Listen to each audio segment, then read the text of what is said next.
भगवते वासुदेवाय।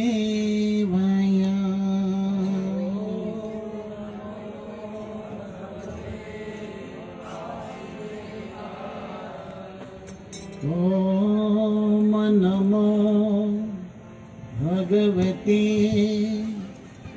वासुदेवाय।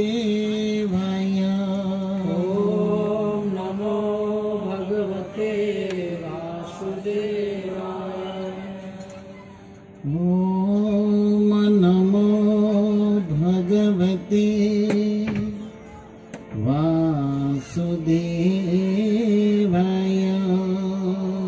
ओम नमो भगवते वासुदेवाय। नारायणं नमस्कृत्य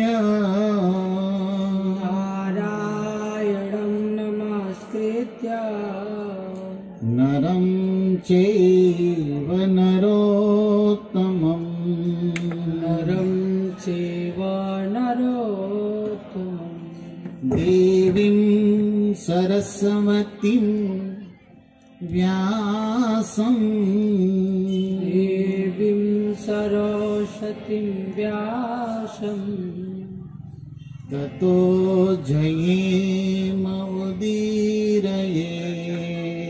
ततो जयमुदीरये। श्री गुरुवे गौरचन्द्राय श्री गुरुवे गौरचन्द्राय श्री राधिकाय तदालये राधिकाय तदालये कृष्णाय कृष्ण भक्ताय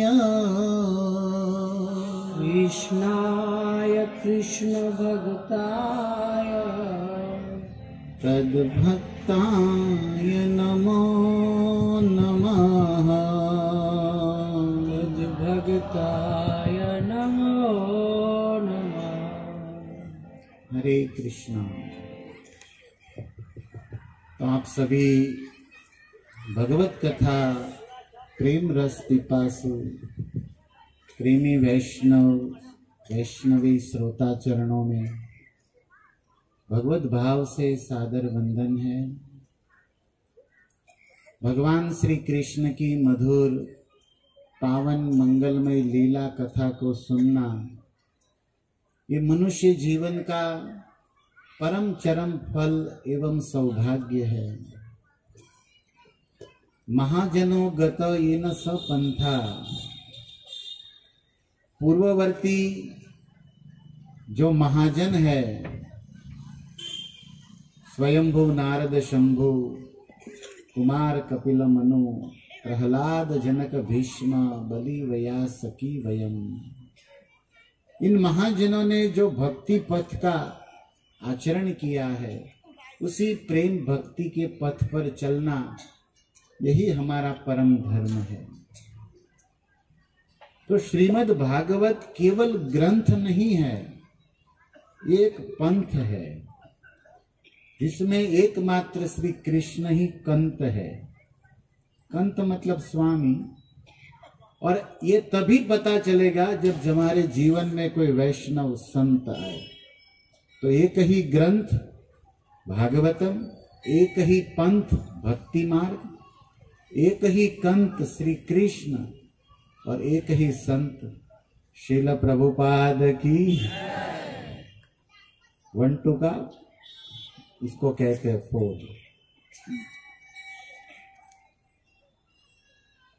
तो श्रीमद् भागवत निर्ग्रंथापि उरुक्रमे हमारी अज्ञान की ग्रंथि को खोल देता है। भिद्यते हृदय ग्रंथि छिद्यन्ते सर्व संशया। सारे संशय का समूल विनाश करके हमारे अज्ञान की गांठों को तोड़ मोड़ के सब रास्ता क्लियर शुद्ध कर देता है यह प्रवचन। संसार कर्दमाले पर प्रक्षालन पटियसी, सनकादिक मुनिजनों ने कहा कि हे नारद जी, ये श्रीमद् भागवत कथा ऐसा पवित्र जल है जो जीवात्मा संसार के कीचड़ में पड़ा है। संसार कर्दम, कर्दम मतलब कीचड़ होता है। केदारनाथ, केदार मतलब कीचड़ होता है संस्कृत में, मड अंग्रेजी में कहते कीचड़। तो ये हम लोग संसार रूपी कीचड़ में पड़े हैं, और इसीलिए कीचड़ में कोई व्यक्ति पड़ता है तो निश्चित है कपड़े, शरीर खराब होता है, दाग लगते हैं।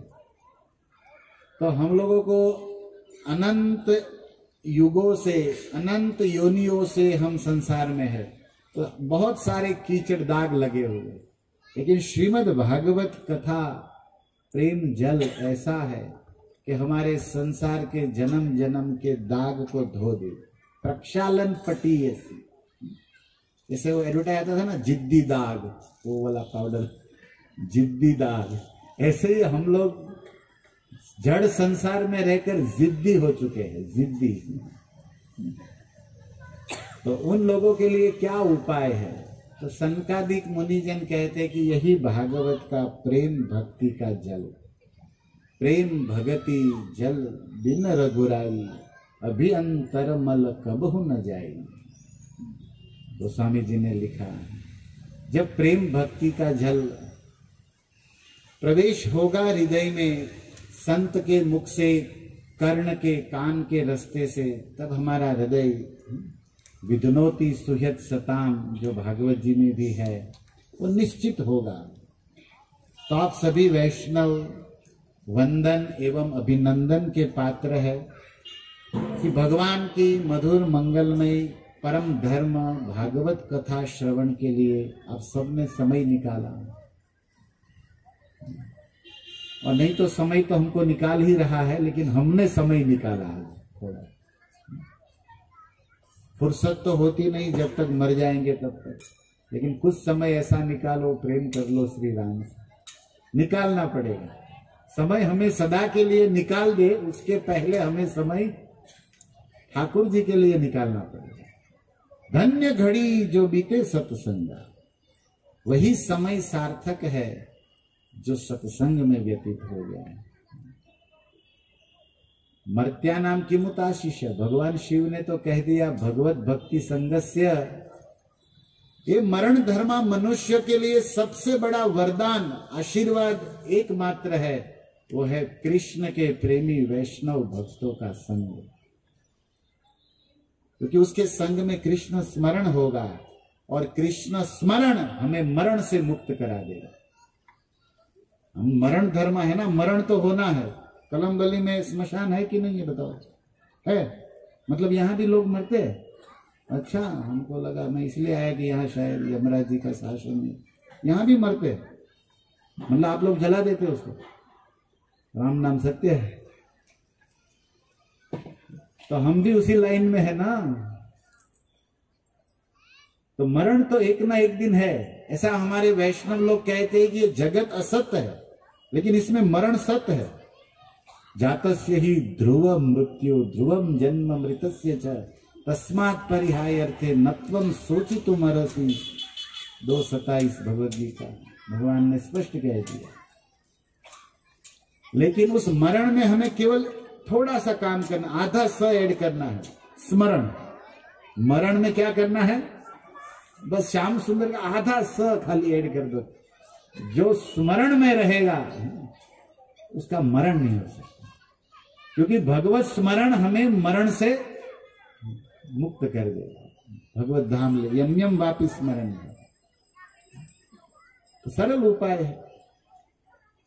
तो इस संसार में हम जो भी देखते सुनते हैं सब बहिर्मुख, भगवान का विस्मरण कराने वाले हैं। लेकिन श्रील प्रभुपाद की कृपा से इस्कॉन सोसाइटी और उनके भक्तों का संग होते ही हमें श्याम सुंदर का स्मरण होता है ना। ये सबसे बड़ा परम लाभ, वास्तविक धन। संपदो नैव संपद, इस संसार की संपत्ति संपत्ति नहीं है। संपद विष्णु स्मरणम, भगवान का स्मरण ही असली संपत्ति है। इस बात को जिसने समझा है, ऐसे शुकदेव महादेव जैसे महाजन सत्संग में भगवान के स्मरण में ही अपना काल व्यतीत करते हैं और अंततः वो कालातीत को पा जाते हैं। भक्तों, काल के अंतर्गत रहते हुए भी कालातीत को पाने की जो कला है उसे विद्वानों ने कथा कहा।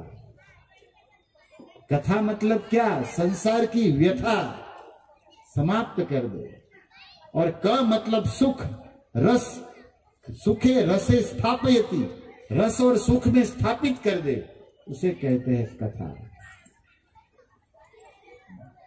सरल बातें हैं, इसलिए गोपियों ने कहा तब कथा अमृतम। हे श्याम सुंदर, आपकी कथा ही एकमात्र अमृत है। इस वसुंधरा की सुधा है श्याम सुंदर की कथा। और ये कृष्ण कथा को जो भी सुनेगा उसका जीवन रसमय हो जाएगा, मधुर हो जाएगा। मंगल तो होगा ही, श्रवण मंगलम, लेकिन जो वस्तु सरस है, जो वस्तु मधुर है, वही मंगलमय है। जो सुंदर नहीं, जो सरस नहीं, जो मधुर नहीं, वो कैसे मंगल है? देखो, आप ककड़ी खाते हो, टमाटर खाते हो ना, कि न खाने की चीज खाते हो, वैसे भी होंगे, लेकिन मैं शाकाहारी की बात करूं, वेजिटेरियन। एक ककड़ी हो या गाजर टमाटर हो या कोई फल हो, उसमें भी अगर रस न हो तो आपको अच्छा नहीं लगता है ना। वो फल या वो सब्जी अपने रस में होना चाहिए। मिर्ची है तीखा नहीं है, करेला है कड़वा नहीं है, आम है मीठा नहीं है, तो क्या फायदा? जो फल हो, जो सब्जी हो, अपने रस में हो तो व्यक्ति को अच्छा लगता है। नहीं तो व्यक्ति मुंह में डालते ही थूक करके निकाल देता है ना।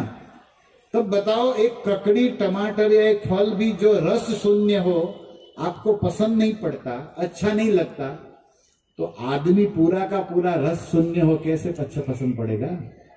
कैसे अच्छा लगेगा? रस बिना फल सब्जी भी अच्छा नहीं लगता, तो रस के बिना मनुष्य कैसे अच्छा लगेगा? रसम ही एवाय लब्ध्वा आनंदी भवती, उपनिषद कहता है। इसलिए रस क्या है? रस है श्री कृष्ण, कृष्ण कथा, कृष्ण नाम, और इनका संपर्क संग करने पर हम भी रसमय हो सकते, नहीं तो विरस निरस हो जाएंगे, जीवन वृथा चला जाएगा। हमें भागवत कथा सरस बनाती है।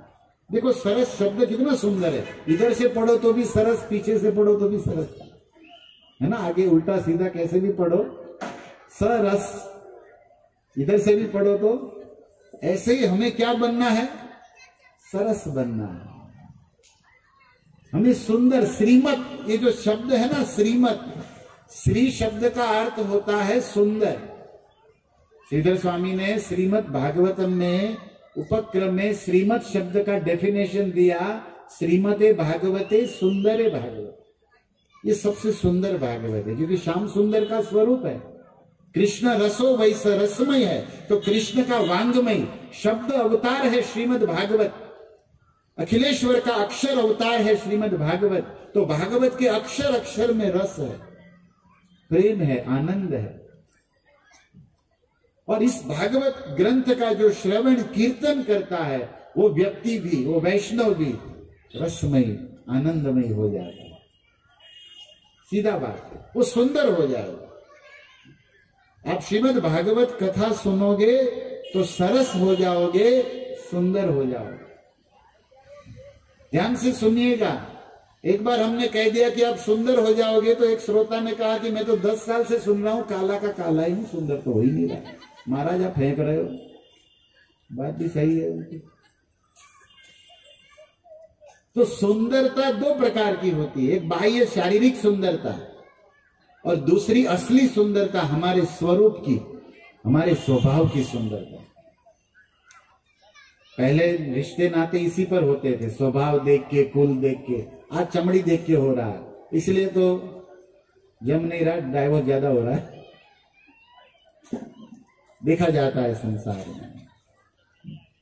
बाह्य सुंदरता देखकर घर से लाए, शादी कर लिया, बाद में पता चलता है कि ताड़का के विषय में रामायण में सुना तो था, साक्षात्कार अब हो रहा है महाराज, क्योंकि स्वभाव नहीं देखा। असली सुंदरता सरल, स्वार्थ शून्य, सेवामय स्वभाव से। Simplicity is the real ornament. वास्तविक आभूषण क्या है? व्यक्ति का सरल सुंदर स्वभाव। ये श्रीमद् भागवत आपको वैष्णव गुणों से विभूषित करेगा, और वो भागवत कथा सुनने वाला भक्त का हृदय इतना मधुर, सरल, सुंदर हो जाएगा कि पूरे विश्व को आकर्षित करने वाले श्री कृष्ण को वो वैष्णव आकर्षित कर लेगा। जो कृष्ण सबको आकर्षित करते हैं, उस कृष्ण को वो भक्त आकर्षित कर लेगा जो भागवत सुनता है। क्योंकि भागवत ग्रंथ हमें भक्त भागवत बना देता है। ये भागवत हमें भागवत बना देता है। इसलिए भक्तों, भागवत से भाग मत, भागवत से दूर भाग मत भैया, इस भागवत से भाग मत। हिंदी समझ रहे ना आप? क्योंकि ये भागवत हमें भागवत मतलब भगवान का बना देगा, भगवान, और उसका जो हो जाए वो है भागवत। हमारे जीवन का लक्ष्य वीआईपी बनना नहीं, वैष्णव बनना है, और भागवत हमें वैष्णव बनाती है। और कृष्ण के हृदय में राज करते हैं वैष्णव। साधवो हृदयम मह्यम, तुम्हार हृदये गोविंद विश्राम। इसलिए रूप गोस्वामी ने भक्ति रसामृत सिंधु में भक्ति के लक्षण का वर्णन करते हुए कहा, कृष्ण आकर्षणी च। ये भागवत आपके हृदय में भक्ति का संचार करेगी, और आपके हृदय में जब भक्ति आ जाएगी तो आप भक्त हो जाओगे, और भक्त भगवान को भी आकर्षित कर लेता है। इसलिए देखो, शबरी के पास कौन सी सुंदरता थी, लेकिन भगवान राम सबको छोड़कर शबरी का घर पूछते पूछते गए। क्यों? शबरी मिस यूनिवर्स थी क्या? ताज मिला था उनको। लेकिन भगवान क्या देखते हैं? धने जने पांडित्य कृष्ण नहीं पाए, भक्ति वश होय प्रभु चारि वेद गाय। चैतन्य चरितामृत। नच गुणे भक्ति प्रिय माधव। रूप गोस्वामी ने कहा है, ध्रुवस्य किम वयो व्याध्यस्य किम आचरणम। बहुत सारी बातों को याद किया है। सुदामा के पास कौन सा धन था, विदुर के पास कौन सा ऊंचा कुल था, ध्रुव की कौन सी बड़ी उम्र थी, कुब्जाया किम नाम रूप अधिकम। कल हम कुब्जा की कथा भी कहेंगे। यहाँ कुब्जा के पास कौन सा रूप था, लेकिन उसके पास समर्पण था, भक्ति था। और भगवान माधव तो भक्ति देखते हैं। भक्त्या माम अभिजानाति, भगवद गीता में भी यही सूत्र ठाकुर जी ने दिया है। इसलिए भक्तों, मनुष्य जीवन का परम चरम फल भक्ति प्राप्त करना है। गोस्वामी तुलसीदास ने तो यहां तक लिख दिया, जिस व्यक्ति के अंदर भक्ति नहीं ना, वो मुर्दा है। जिन हरि भगति हृदय नहीं आनी, जीवत शव समानते ही प्राणी।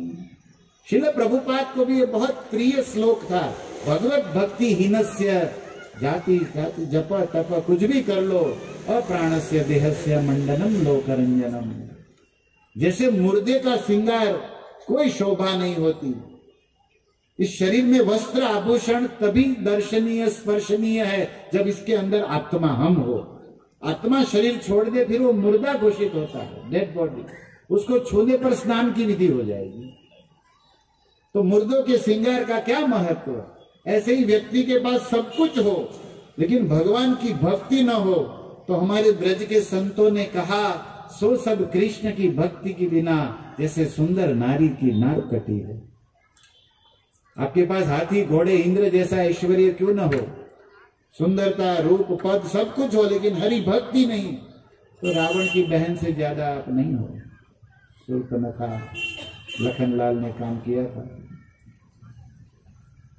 वस्त्र आभूषण से सुंदर नारी हो लेकिन नाक कटी हो तो सारी सुंदरता शार हो जाएगी, यूजलेस, बेकार। ऐसे ही भक्ति का महत्व है। इसलिए श्रीमद् भागवत के महात्म्य में ब्रह्मा जी के सुपुत्र 4 कुमारों के वचन है कि संसार में सबसे बड़ा धनवान, सबसे सुंदर, सबसे श्रेष्ठ वह है जिसके पास प्रेम भक्ति का धन है। सकल भुवन मध्ये निर्धनास्ते धन्या निवसति हृदि मेषां श्री हरेर भक्ति एका। क्योंकि भक्ति सूत्रोक्त नब्द, भगवान तो भक्ति के नाते आते हैं। मानना हूं एक भक्ति कर नाता, शबरी को कहा राम जी। मैं तो भक्ति का नाता जानता हूं देवी, और कोई रिश्ते नाते हमको नहीं मालूम। तो त्रिभुवन में भले निर्धन हो लेकिन वह व्यक्ति धनवान है। निवसति हृदि हरि भक्ति एका, जिनके हृदय में भक्ति है। भगवान भी भक्ति नहीं देते क्योंकि उसको भक्ति देने पर दास बनना पड़ा, हम भक्त पराधीनो बनना पड़ता है।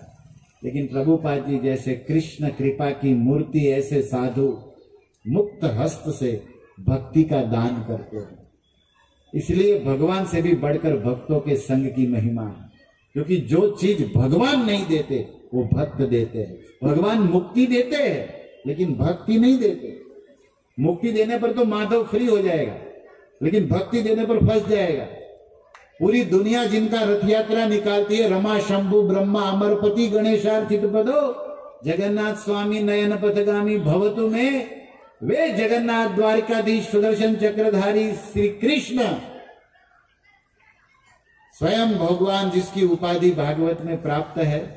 यम ब्रह्मा वरुण रुद्र मरुतन सुनवंती दिव्यस्तवे, जहां पर महाभारत कहता है वे स्वयं अनंत कोटि ब्रह्मांड अधिपति श्री कृष्ण स्वयं, जिसके रथ यात्रा में सारे विश्व ब्रह्मांड के कोटि देवी देवता दर्शन को आते हैं। मनुष्य ऋषि मुनि की बात छोड़ो, देवता भी। और वे भगवान अर्जुन का रथ चला रहे। क्यों? क्योंकि अर्जुन के पास भक्ति है। बोलो, बिना सैलरी किया, ओवर टाइम भी किया, 2 रात में तो रात पाली भी किया इस आदमी। हमको कल एक प्रभु जी बता रहे थे यहाँ कई भक्त है कि रात में भी काम ऑफिस चलता। मैं बोला हमारे ठाकुर जी भी भक्तों के लिए रात को काम करते। जब भीष्म धराशायी हुए तो महाभारत के सारे नियम धीरे धीरे टूटने लगे।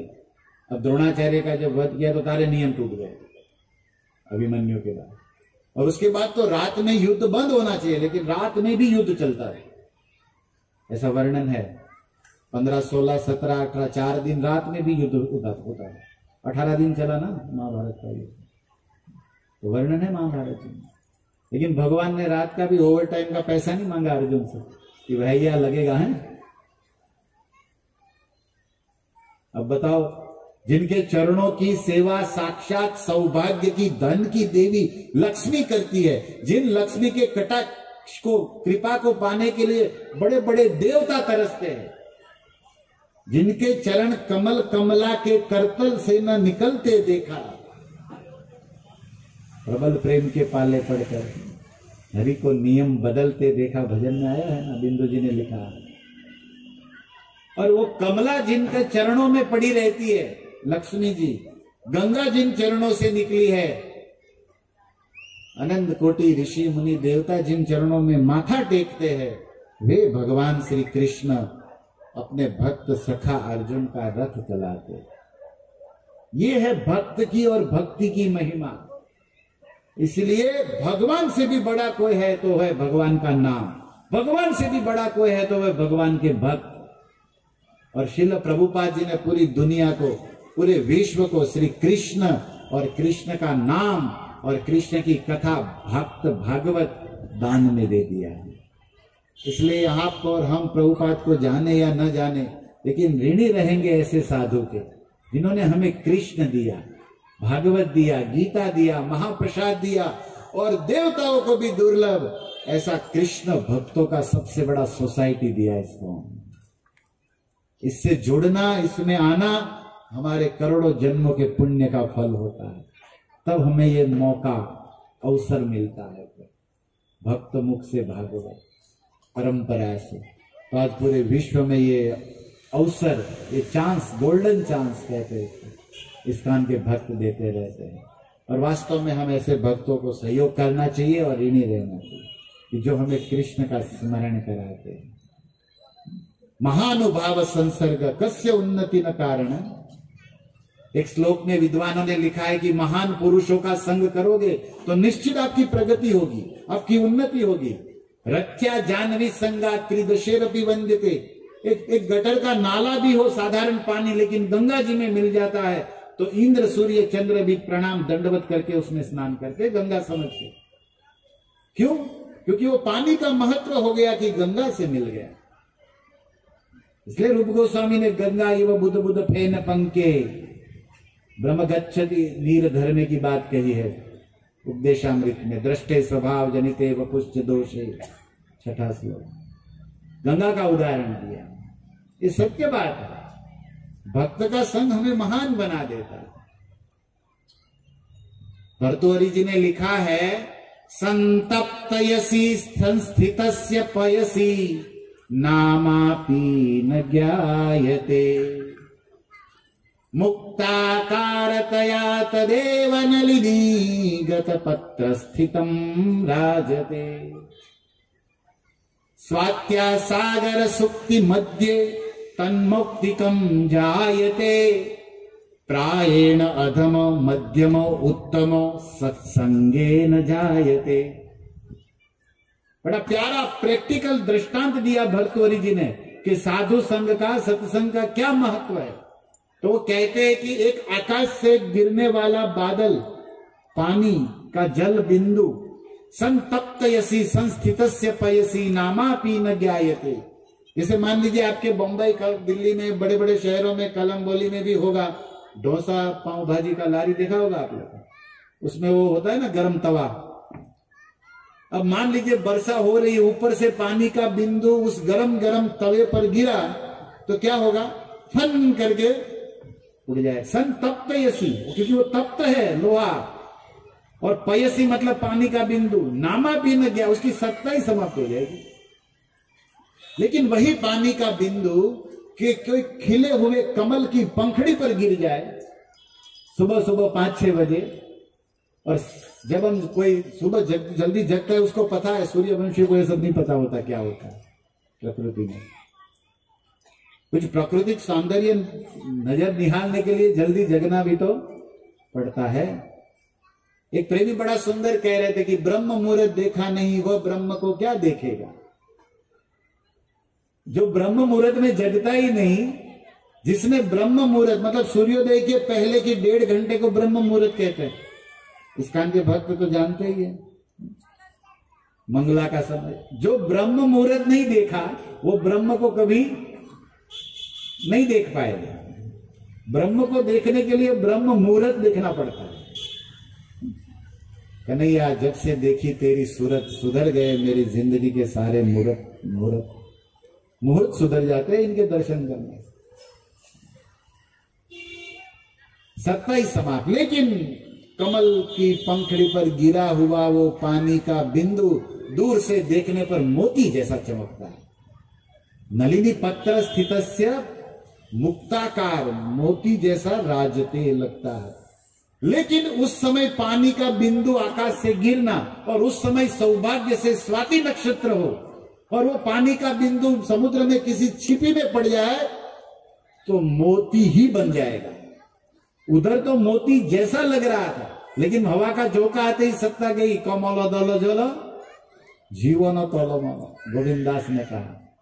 सुंदर दिखता है लेकिन ज्यादा चलेगा नहीं। शंकराचार्य ने कहा, नलिन दलगत जलवत तरलम तज्जीवनम अतिशय चपलम क्षणमपि सज्जन संगतिरेका भवति भवार्णव तरणे नौका भज गोविंदम भज गोविंदम। क्षण भी सज्जन संगति कर लो, क्योंकि ये मानव जीवन बिजली की चमक जैसा बड़ा क्षणिक है। वो नलिनी पत्र पर गिरा हुआ पानी का बूंद जैसा कब हवा का झोंका है। और व्यक्ति सोफे पे घर पे बैठा था, दूसरे दिन फोटो में बैठ जाए, स्वर्गवास। बोले कल तो सोफे पे बैठा था, बोले हाँ आज फोटो पे बैठ गया। कोई भरोसा नहीं है ना, सत्य है, एकदम सचोट बात है। लेकिन बड़ो बातें याद आती है सिद्धांत की, इसलिए समझना है हम लोगों को। हम यहां कोई उपदेश नहीं दे रहे, लेकिन संतों की, शास्त्रों की वाणी का स्मरण करा के, हमारे अज्ञान को तोड़ के, क्योंकि अज्ञान की ग्रंथि को इसे ही तोड़ा जाता है ज्ञान की तलवार से।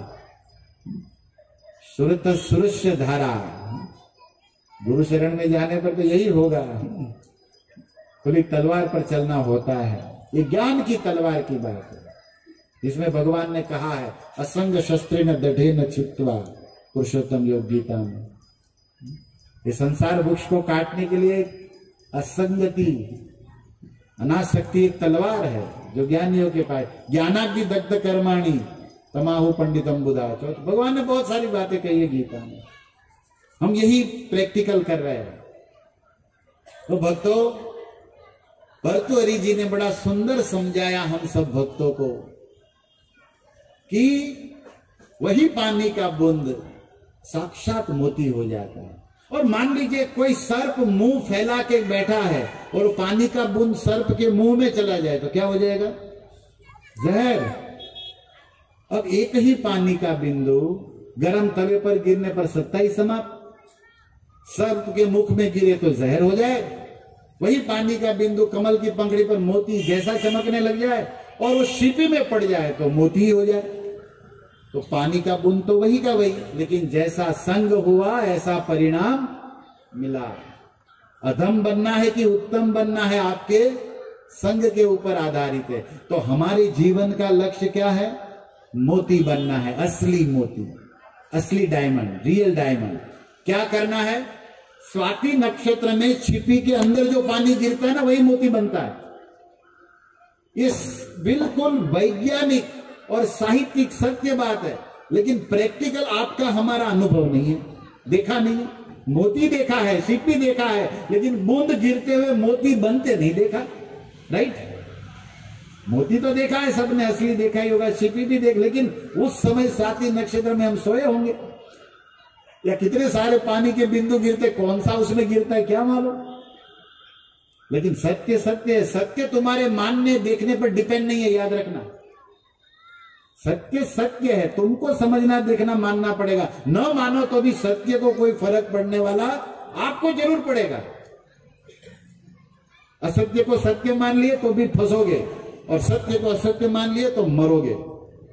आपको फर्क पड़ सकता है, सत्य को कोई फर्क नहीं पड़ेगा। जैसे सूर्य उगता है, अंधा देखे न देखे, सूर्य को उन अंधों के देखने न देखने से कोई फर्क पड़ने वाला नहीं है। सारे अंधे मिलके मीटिंग करें कि सूर्य नाम का तत्व ही नहीं है, तो सूर्य को क्या फर्क पड़ता है? सूर्य अंधे के मानने के ऊपर थोड़ी आधारित है। कलम बोली के सारे कुत्ते मिल जाए और मीटिंग करे कि नरेंद्र मोदी नहीं है, तो उन कुत्तों को समझ में नहीं आता तो क्या मोदी नहीं है, सरकार नहीं है? क्या कहना है?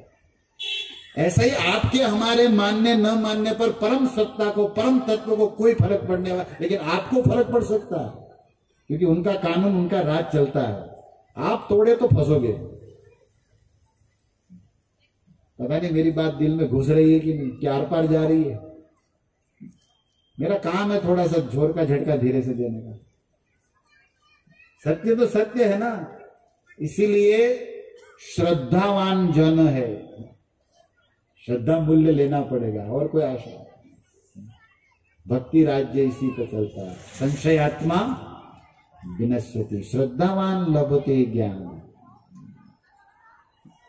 तब ये ज्ञान विज्ञान में बदल सकता है। ज्ञान विज्ञान सहितम यद ज्ञात्वा मोक्ष से अशुभात, भगवान ने कहा सारे अशुभ से मुक्त हो जाओगे, इसको बढ़िया से समझ लोगे तो भक्तों, आपको अधम बनना, मध्यम बनना, उत्तम बनना उसके ऊपर आधारित है, जैसा सन करोगे। तो क्या करना है हमारे जीवन में? इतनी सारे श्लोक की बात कह के हम कहना एक ही वाक्य चाहते हैं, बस उसको याद कर लो या स्मरण में रखो। जैसे वो छिपी होता है समुद्र में, उसकी दो, उसमें गिरने पर मोती बन जाता है। तो हमारे पास भी श्रील प्रभुपाद ने ये छिपी दिया। एक है ग्रंथ भागवत और ऊपर से है भक्त भागवत। और ये स्वाति नक्षत्र क्या है? यही सत्संग भागवत से।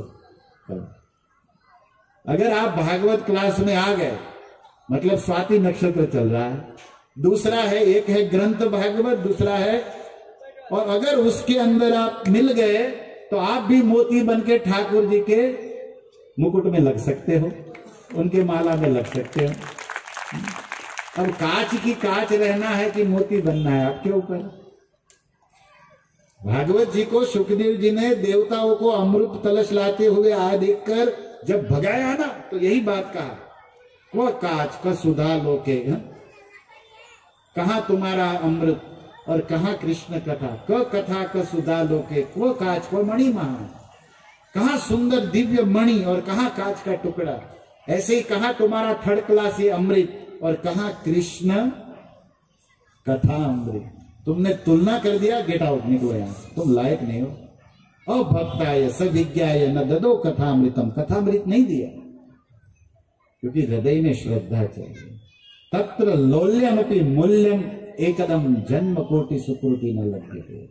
एकमात्र वस्तु चाहिए, लोभ, लौल्य, लालसा, जिसको हम साहित्यिक शब्दों में पर्याय में श्रद्धा भी ऐड कर सकते हैं। तो आप सभी श्रद्धालु श्रोता अपना सारा धन का, पद का, ज्ञान का अभिमान बाहर रख के, मेरा जीवन का सौभाग्य है कि आज मैं भगवान के भक्तों की मुख से भगवान की मधुर कथा सुनूंगा, ऐसा भाव लेकर हमें सत्संग में आना चाहिए। कभी कभी तो श्रोता अभिमान से भरे आते कि चलो देख लेते कि ये भी कितना जानता है। ऐसे मैं सब कुछ जानता हूं लेकिन इनको देख लेता हूं कि ये कितना जानता है। ऐसे भी महात्मा आते हैं। और नहीं तो कुछ लोग ये आते हैं कि भैया गलती कहां करता है, पकड़े इनको, कहीं गड़बड़ करे तो उसको नोट करे, फिर सबको प्रचार करे कि देखो ये प्रभु जी यहां गड़बड़ बोला। पता नहीं कैसे कैसे आते हैं। अब जैसा आते हैं ऐसे ही जाते हैं। पाते कौन है उसकी बात मैं कर रहा हूं कि यहां से कुछ प्राप्त करके जाना है तो हमारा पात्र कैसा होना चाहिए। ये कृष्ण कथा अमृत है लेकिन किस पात्र में टिकती है? तव कथामृतम तप्त जीवनम कविभिरीडितम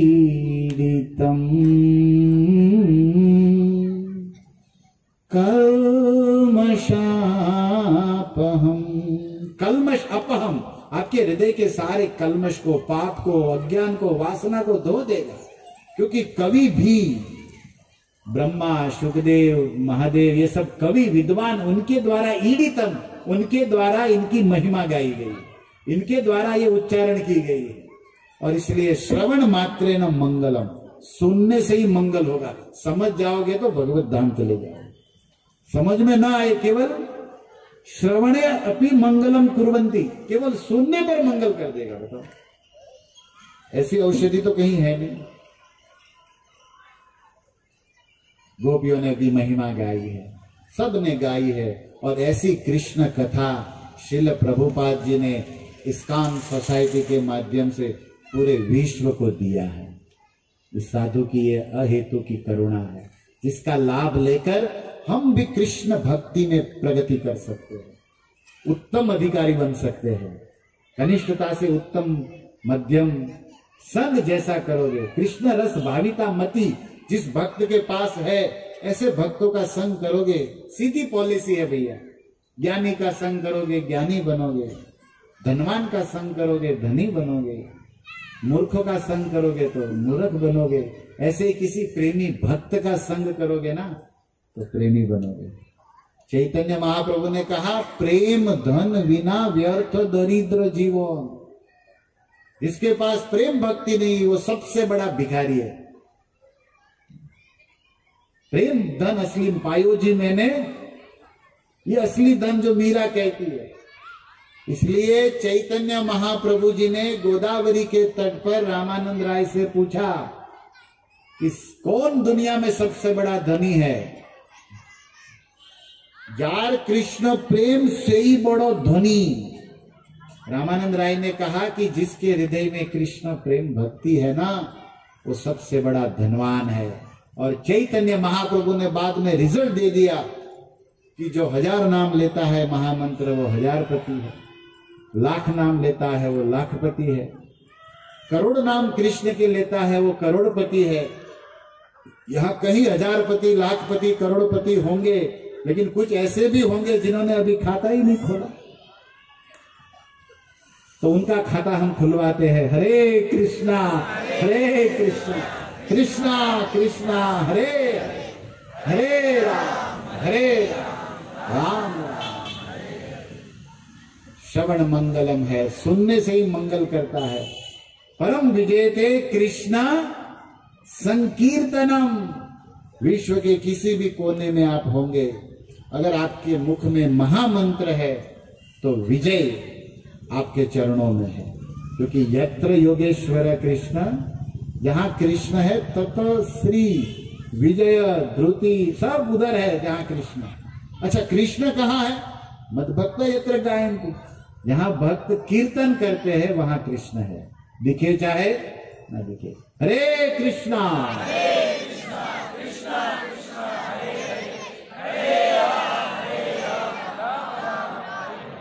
भूखे है क्या? प्रभु जी प्रसाद है सबके लिए कि नहीं है? पितामह प्रभु प्रसाद है सबके लिए? सबके लिए प्रसाद है। बोलने में कंजूसी मत करो महाराज, जोर से थोड़ा। हरे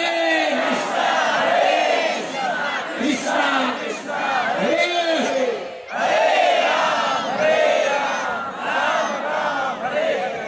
हाँ, कुछ पंढरपुर तक तो आवाज जाए, द्वारका भले न जाए गुजरात में, लेकिन कम से कम महाराष्ट्र में तो जाए। एक होता है मुंह से बोलना, एक होता है कंठ से, एक होता है दिल से। लेकिन द्रौपदी ने जब हाथ खड़े किए ना तो नाभि से आवाज गई थी। द्वारिका में सिंहासन हिल गया, आना पड़ा इनको। आवाज थोड़ी अंदर से आनी चाहिए ना। मरे मरे महामंत्र जपेंगे, भगवान आते हुए भी चले जाएंगे, इनको कहां जरूरत है। हरे कृष्णा कृष्णा कृष्णा हरे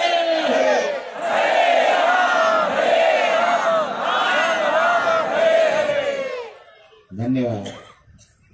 एक सेवा हो गई, जो सोया था वो जग गया। कुछ हो रहा है, प्रसाद हो गया चालू। प्रसाद नहीं हुआ लेकिन तो ये आपकी अनजाने में वैष्णव सेवा हो गई। कुंभकर्ण की पत्नी को उड़ा दिया, निद्रा को। तो ये अच्छा ही लाभ ही हुआ, और भी लाभ है, लेकिन ये सबसे छोटा लाभ मैंने बताया भगवान नाम संकीर्तन का।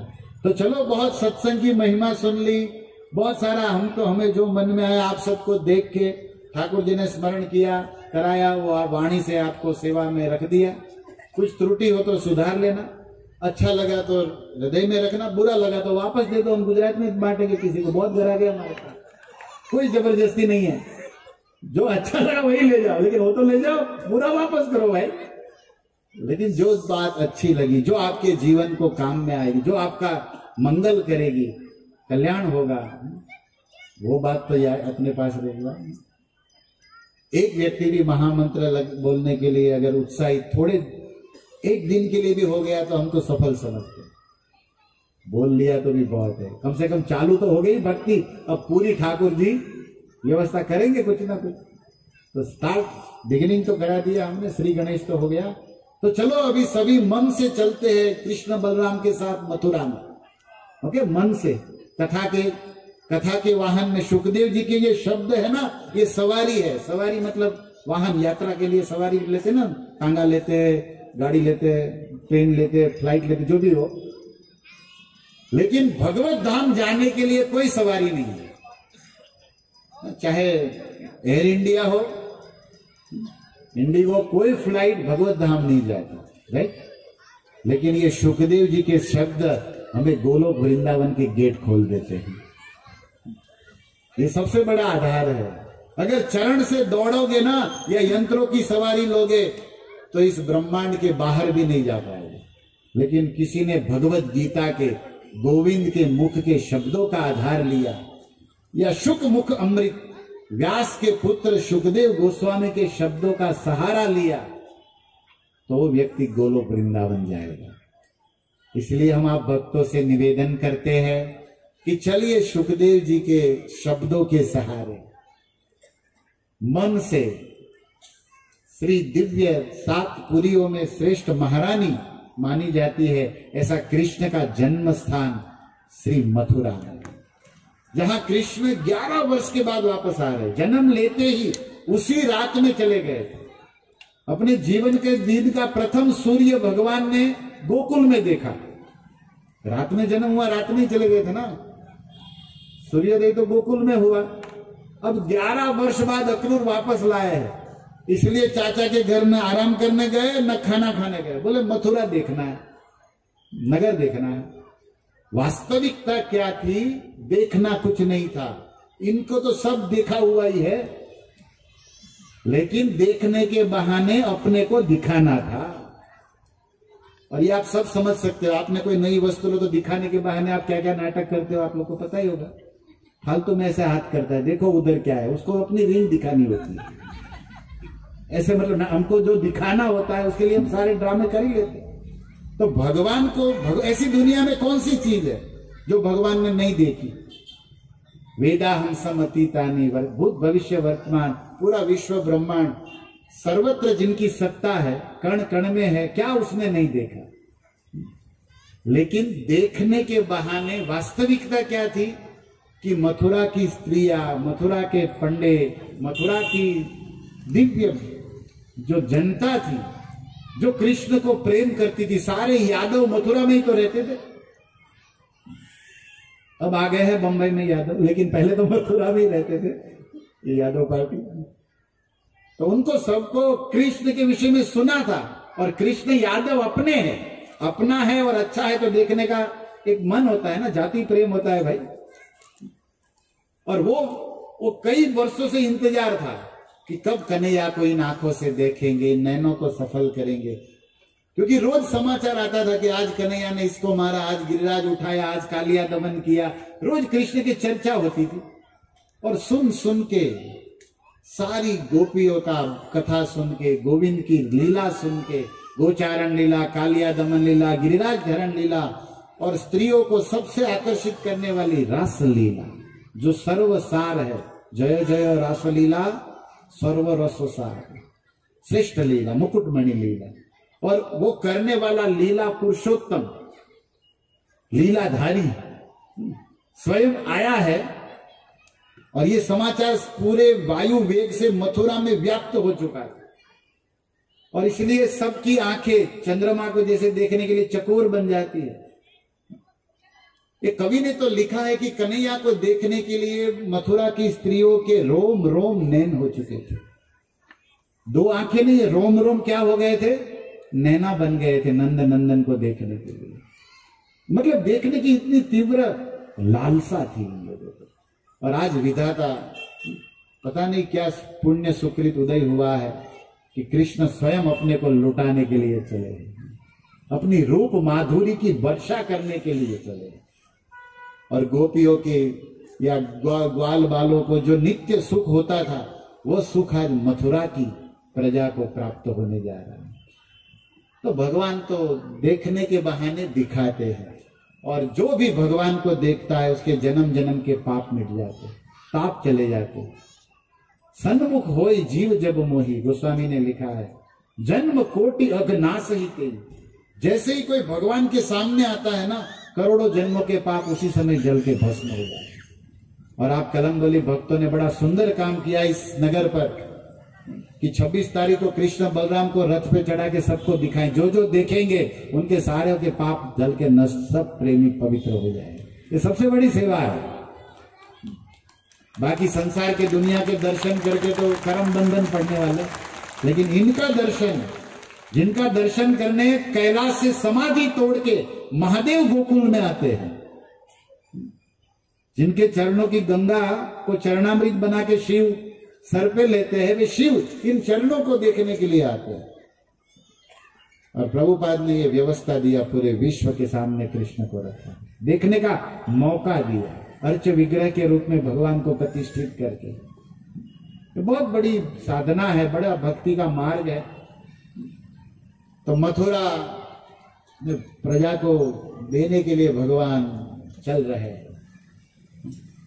हमारे गुरु बंधु ने गाया है भोजपुरी में, अइले राम श्याम सखी मथुरा नगरिया में, रही तन तो राख लेती मन के अटरिया में। ये सखी देखो राम श्याम मथुरा नगरिया में आ गए। और जब सखिया देखती थी शाम को राम को, बलराम को, तो नैनों के दोने से उस रूप माधुरी को हृदय में ले जाती और उसको लगता था कि अरे कितना सुंदर है, जैसा सुना था उनसे भी करोड़ों गुना सुंदर है। अगर हमारे वश में होता ना तो इनको अपने घर में ही रख लेते। अब वो तो हाथ में नहीं है, लेकिन इच्छा तो है और इच्छा मुंह से बोली जाती है। तो रख रही तन तो राख लेती मन के अटरिया।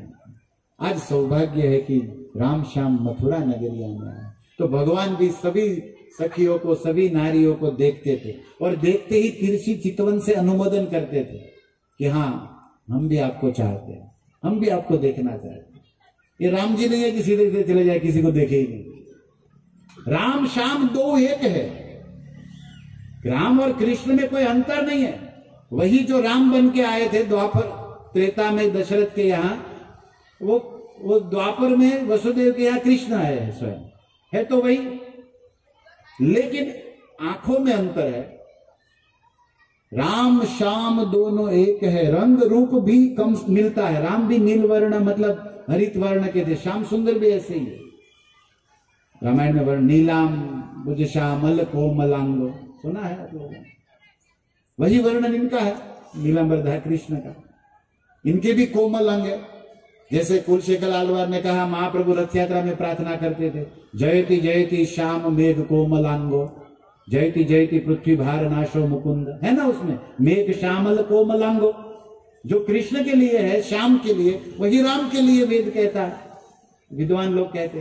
तो दोनों रंग रूप और तत्व भी वही है, लेकिन आंखों में बड़ा अंतर है। इनके नयन सीधे है और इनके इधर उधर है, बस आंख में थोड़ी सी अंतर, क्योंकि ये किसी को देखे बिना छोड़ते नहीं और ये किसी को देखते नहीं।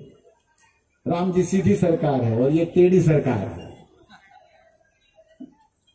चरण भी टेढ़े, बात भी टेढ़ी, नैन भी टेढ़े, पगड़े भी टेढ़ी, लकुटी भी टेढ़ी, गोपियां भी टेढ़ी, यमुना भी टेढ़ी, गोकुल की गलियां भी टेढ़ी, इनके भगत भी टेढ़े प्रभु। इनका कोई भी सीधा, नाम भी टेढ़ा, कृष्ण बोलने में भी तकलीफ होता है, राम सीधा साधा प्रभु। इनका क्या सीधा है बताओ। और इनकी लीला भी टेढ़ी, राम जी की लीला भी जल्दी से समझ में आ जाए, इनकी लीला ही समझ में ना आए।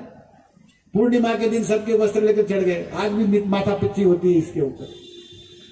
16,108 विवाह करना, इतना बड़ा रिकॉर्ड कोई बनाया बताओ, गिनीज बुक में इनका ही नाम आएगा ना। और एक भी विवाह बिना युद्ध के, झगड़े के नहीं हुआ, सब में मारा मारी। South movie full action. अब देखो लीला, और पॉलिटिक्स हो, चाहे स्पोर्ट हो, चाहे लव हो, कृष्ण ऑल इन वन, सब में नंबर 1। और राम जी कहीं भी सीधे साधे से, लीला भी सबको समझ में आ जाए। लीला का अनुकरण भी कर सकते हो, राम ने जैसा किया ऐसा कर भी सकते हो। इनका तो कुछ भी नहीं कर सकते, कालिया के सर पे थोड़ी नाच सकते हो, या गिरराज धारण नहीं कर सकते। इनका कुछ नहीं कर सकते, इनको केवल सुन सकते हो बस।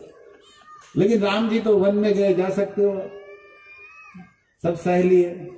तब की क्या क्या, राम जी का तो कहते हैं कि जो किया वो कर सकते हो। हमारे ठाकुर जी का तो वो जो बोलते वही करो बस, गीता में वो करना कर, वो किए वो करने जाओगे तो मरोगे, ये बात है। तो भक्तों, भगवान चल रहे हैं, लेकिन हम राम श्याम की दोनों की बात कर रहे हैं। और इसी बहाने भागवत जी का रस, कृष्ण का स्मरण, जो हमारा असली धन है, समय को सार्थक कर रहे हैं। कृष्ण कीर्तन कथा सुन ले, वही जीना है। बाद में तो चिंता, मरना ही मरना है जीवन में, और है क्या। संसार दावानल, चिंता लगी रहती है। लेकिन गंगा जी में आ जाए तो दावानल नहीं। ऐसे ही कृष्ण कथा में जितना मन लग जाए उतना सुख आनंद जीवन है। बाकी तो चिंता ही चिंता, चुड़ैल की तरह सबको पकड़ी हुई है। बच्चा, बूढ़ा, पैसे वाला, गरीब, विद्वान, मूर्ख, कोई भी ऐसा नहीं है जिसको चिंता न हो, टेंशन न हो। है कोई टेंशन फ्री? आधा एक घंटा कभी हो जाए तुरंत लग जाए दूसरा टेंशन। चिंता चुड़ैल की तरह पकड़ ली है। लेकिन इस चिंता से मुक्त होने के लिए संतों ने ये अमृत कृष्ण लीला चिंतन का मंथन किया कि भाई इसका लाभ लो, औषधि अमृत पियो, जीवन सफल कर लो। जैसे वहां पर लखन जी ने कहा था, लखन जी ने तो नहीं कहा था, लेकिन राम जी ने लखन का नाम लिया। रामायण में जब जनकपुर में राम जी और लखन जी विश्वामित्र के साथ पहुंचे, प्रसंग से आप परिचित है, मैं केवल उसका स्मरण करके उसका एक रहस्य बताना चाहता हूं ताकि हमें रस प्राप्त हो। कथा में रस होना चाहिए, वो रहस्य से ही रस होता है। कथा वही है लेकिन उसमें रस, रहस्य, आनंद नया नया है। जैसे गंगा वही है लेकिन जल रोज नया है, राइट? अब गंगा में एक पांव रखो ना, दूसरा पैर उस जल में नहीं रख रखी, वो जल तो क्या, आपका दूसरा कदम दूसरे पानी में। गंगा वही है लेकिन जल नया है। भागवत वही है, राम कथा वही है, लेकिन इसमें जो रस है, इसमें जो आनंद है, इसमें जो भाव है, वो संतों का रोज नया नया है। इसी में तो आनंद है, इसलिए पुराना नहीं हो रहा है। पूरा आपी नवम नवमिति पुराणम, इसलिए भागवत पुराण की व्याख्या भी जो पुरानी है फिर भी नई से भी नई लगे, पुरातन होते हुए भी नित्य नवीन। तदेव रम्यम रुचिरम नवम नवम, क्योंकि कृष्ण है नवीन, नित्य नवीन गुणवर्धन होते हैं। उनकी लीला का भी स्वरूप भागवत है, तो उनमें भी यही है। तो रामायण का भी यही रस है। राम कथा सुनत जे गाई, रस विशेष जानाते ही नहीं। और जो नीरस व्यक्ति है उनको नहीं समझ में आएगा, लेकिन रसिक स्वादु स्वादु पदे पदे आनंद लेगा। तो भक्तों क्या हुआ कि राम जी ने कहा कि नाथ लखनपुर देखन चाहिए। गोस्वामी जी ने लिखा कि हे गुरु जी, ये लखन है ना, ये थोड़ा सा मिथिला नगर देखना चाहता है। अब लखन जी सामने देख रहे, भैया हमने तो कहा नहीं। बोले चुप रहे ना तेरे। राम जी थोड़े साली, लखन जी के हमने तो आपको कहा नहीं, लेकिन गुरु जी से खुद नहीं कह रहे। बोले गुरु जी, ये जो लखन है ना, छोटा लोग तो छोटा भाई तो जिद करता है ना, ये खाऊंगा ये देखूंगा, तो भगवान उसका आसरा ले रहे कि नाथ हे गुरुदेव, ये जो लखन है ना, वो ये जनकपुर देखना चाहता है।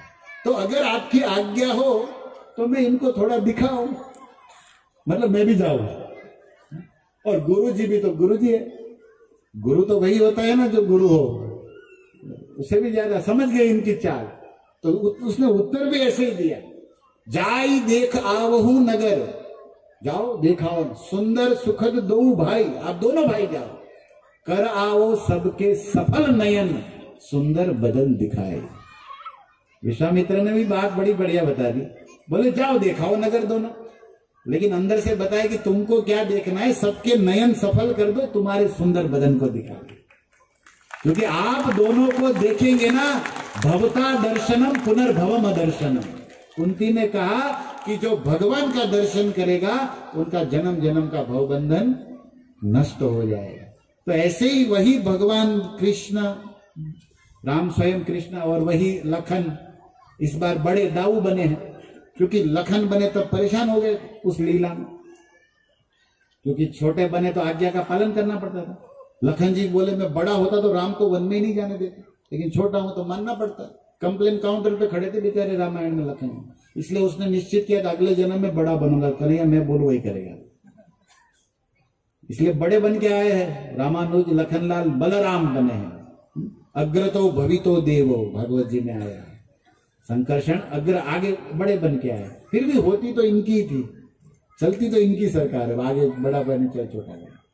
तो हुआ क्या, दोनों भाई विहार कर रहे, घूम रहे। सुखदेव जी महाराज मानो उसी कृष्ण बलराम की सखाओं की टोली में कहीं चल रहे, और जो वहां दृश्य देख रहे, आनंद ले रहे, उसी को परीक्षित की सभा में गा रहे हैं। मैं निवेदन करना चाहूंगा, प्रभुपाद की ये पावन परंपरा है कि व्यास पुत्र शुक, जो स्वयं राधा रानी का दिव्य प्रेमी तोता, गोलोक वृंदावन का पार्षद है, जो शुक बन के हरि कथा भागवत गा रहे हैं, उस शुक के मुख की वाणी को व्यास ने अमृत कहा है।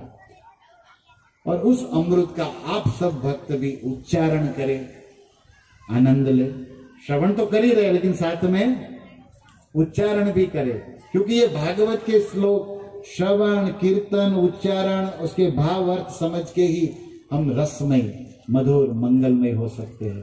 तो दसम स्कंद 41वां अध्याय चल रहा है और श्लोक संख्या हम 29 से पाठ करेंगे। और कृष्ण बलराम मथुरा में चल रहे हैं, तो मथुरा में कृष्ण बलराम घूम रहे थे तो क्या क्या हुआ सुखदेव जी संस्कृत में गा रहे हैं। संस्कृत केवल भाषा ही नहीं संस्कार भी है। केवल भाषा ही नहीं, क्या है? संस्कार, मतलब शुद्धिकरण भी होगा। अगर इनको आप बोलोगे तो आपकी वाणी का शुद्धिकरण होगा। एक यज्ञ है ये। तो इसलिए आप सभी प्रेमी से निवेदन है कि ध्यान से सुनिए और प्रेम से बोलिए। प्रासाद शिखरारूढ़ा प्रत्युत्फुल्ल मुखाम्बुजा अभ्यवर्षन् सोमनस्ये प्रमदाबल केशवो दध्यक्षते सोदपात्रे, मतलब दधी दही और अक्षत मतलब पूर्व जो चावल के दाने जो टूटे न हो, टूटे हुए दाने को क्षति कहते हैं। और अक्षत मतलब जो चावल का दाना पूरा कंप्लीट हो, जो पूजा में काम में आता है, उसको अक्षत कहते हैं। और दधी, दधी मंगल का दही जो है वो मंगल में जैसे दही दूध उड़ाते थे ना, तो दधी अक्षते और सौद पात्र, उद माने पानी, साथ में उदक को पानी कहते हैं। पात्र मतलब पानी के जल के भरे हुए कलश, दधी के कलश, पानी के कलश और जो अक्षत, ये सब साथ में लिए थे ब्राह्मण। ओके, मैं इसलिए थोड़ा शब्द बताया कि आपको उच्चारण करने में सुविधा हो, आसानी हो। दधी अक्षते सऊद पात्रे स्त्रगंधेरभ्युपायने। स्त्रग मतलब माला, ये जो माला होता है ना उसको संस्कृत में स्त्रग कहते हैं। स आधा त्र, त्रिदेव का त्र और क, स्त्रक मतलब माला को स्त्रक कहते हैं। गंधे मतलब जो पूजा के लिए जो सुगंधी सामग्रियां रखी जाती है, जैसे अगरबत्ती या धूप दीप या कुछ पुष्प जिसमें सुगंध हो। अभ्युपायन है, और पूजा में जो भी उपायन मतलब जो और सामग्री भी लगती है, जैसे कंकु होता है या हल्दी होता है, पूजा में लगने वाली अन्य उपायन। ओके, तो फिर से बोलिए। दध्यक्षते स उदपात्रे स्त्रगंधेरभ्युपायने तानर्चु प्रमुदिता तत्र तत्र द्विजातय उचुपोरा अहो गोप्य तप किमचरन् महात् या हेतानुपश्यन्ति नरलोक महोत्सव। आप लोग बहुत सुंदर बोल रहे हो, इसलिए मैं और 5 श्लोकों का वर्णन करूंगा और 6 श्लोक, 3 बोले और 6, ताकि 9 श्लोकों का 9 संख्या पूर्ण मानी जाती है। तो ये जो 3 श्लोक बोले उसमें कृष्ण बलराम का मथुरा की स्त्रियों ने ब्राह्मणों ने स्वागत किया, उसका वर्णन है, उसकी व्याख्या बाद में सुनेंगे। और अब जो 6 श्लोक बुलवाने जा रहा हूं उसमें भगवान ने उस रजक नाम के धोबी का वध किया है। विनाशाय च श्री गणेश किया है, अपने धंधा चालू किया। मथुरा में जाते ही पहले दिन मर्डर, खतरनाक आदमी है भाई ये। पहले ही दिन किसी शहर में गए हैं और पहले ही दिन रेशन कार्ड से नाम काट दिया एक आदमी का जिसका नाम रजक था। तो सुखदेव जी उस रजक वध की लीला 6 श्लोकों में कह रहे, आप भी कृपा करके आवृत्ति करिए। रजका कश्चिदायंत रंगकार गदाग्रजः द्रष्टा याचत वासांसी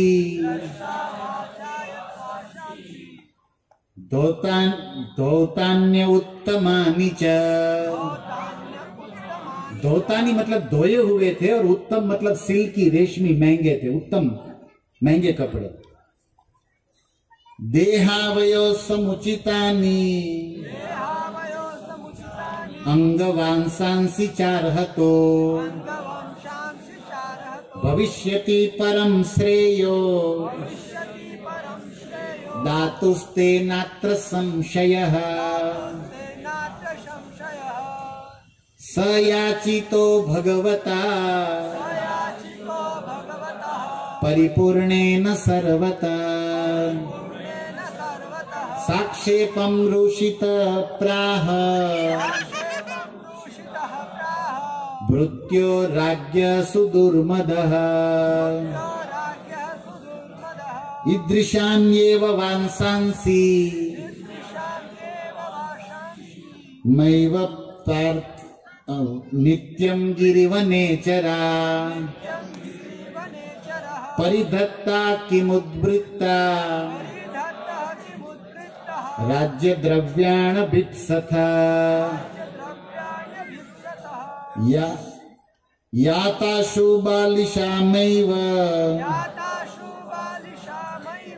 प्रार्थ्य यदि जिजीविषा बंधन्ति घ्नन्ति लुम्पन्ति दृप्तराजकुलानि वै एवं विकथ्यमानस्य कुपितो देवकी सुतः रजकस्य कराग्रेण शिरकायादपातयत् तस्यानुजीवितं सर्वे वासकोशान् विसृज्य वै द्रुद्रुवो सर्वतो मार्ग वांसांसि जग्रहे अच्युत। धन्यवाद। क्षमा करे आपको कष्ट दिया, लेकिन इसमें आपका कल्याण है। अभी भले कष्ट लगा हो, लेकिन इसमें आपने जितना सुना बोला भले समझ में ना आया, लेकिन ये शब्दों में इतनी शक्ति है क्योंकि ये कृष्ण के विषय में है, और कृष्ण के विषय के शब्दों में समान शक्ति है। नाम नामकारी बहुधा निज सर्व शक्ति। और दूसरा, ये सुखदेव जैसे महान वैष्णव साधु के मुख से निकले। अतएव इन शब्दों का श्रवण उच्चारण हमें शुद्ध करता है, हमें शक्तिवर्धक करता है, हमें भक्तिमान करता है। तो कष्ट भले हुआ लेकिन लाभ है, समझ भले न आया लेकिन शुद्धिकरण है। जैसे दूध को आप पानी समझ के पियो तो भी दूध तो अपना काम करेगा ही करेगा। दूध ये थोड़ी सोचेगा अरे तुम मेरे को पानी समझ के पिया ना, लाभ नहीं दूंगा। ऐसे ये भागवत के श्लोक चाहे आप समझो चाहे मत समझो, लेकिन आप इसका श्रवण कीर्तन करोगे तो आपको इसका फायदा तो होगा। यन नाम श्रुति मात्रेण पुमान भवति निर्मल। दुर्वासा जी ने कहा कि भगवान का नाम, भगवान की कथा सुनने से ही जीव पवित्र हो जाता है, पावन हो जाता है। इसीलिए हमने आपको थोड़ा सा कष्ट दिया और इसका बदला आप ले सकते हो, प्रसाद थोड़ा ज्यादा लेके। आपके पास भी बाजी है अभी हाथ में आपके भी, तो आप भी अपना काम निकाल सकते हो। तो बाजी हाथ में है। तो भक्तों चलिए, कृष्ण बलराम घूम रहे हैं।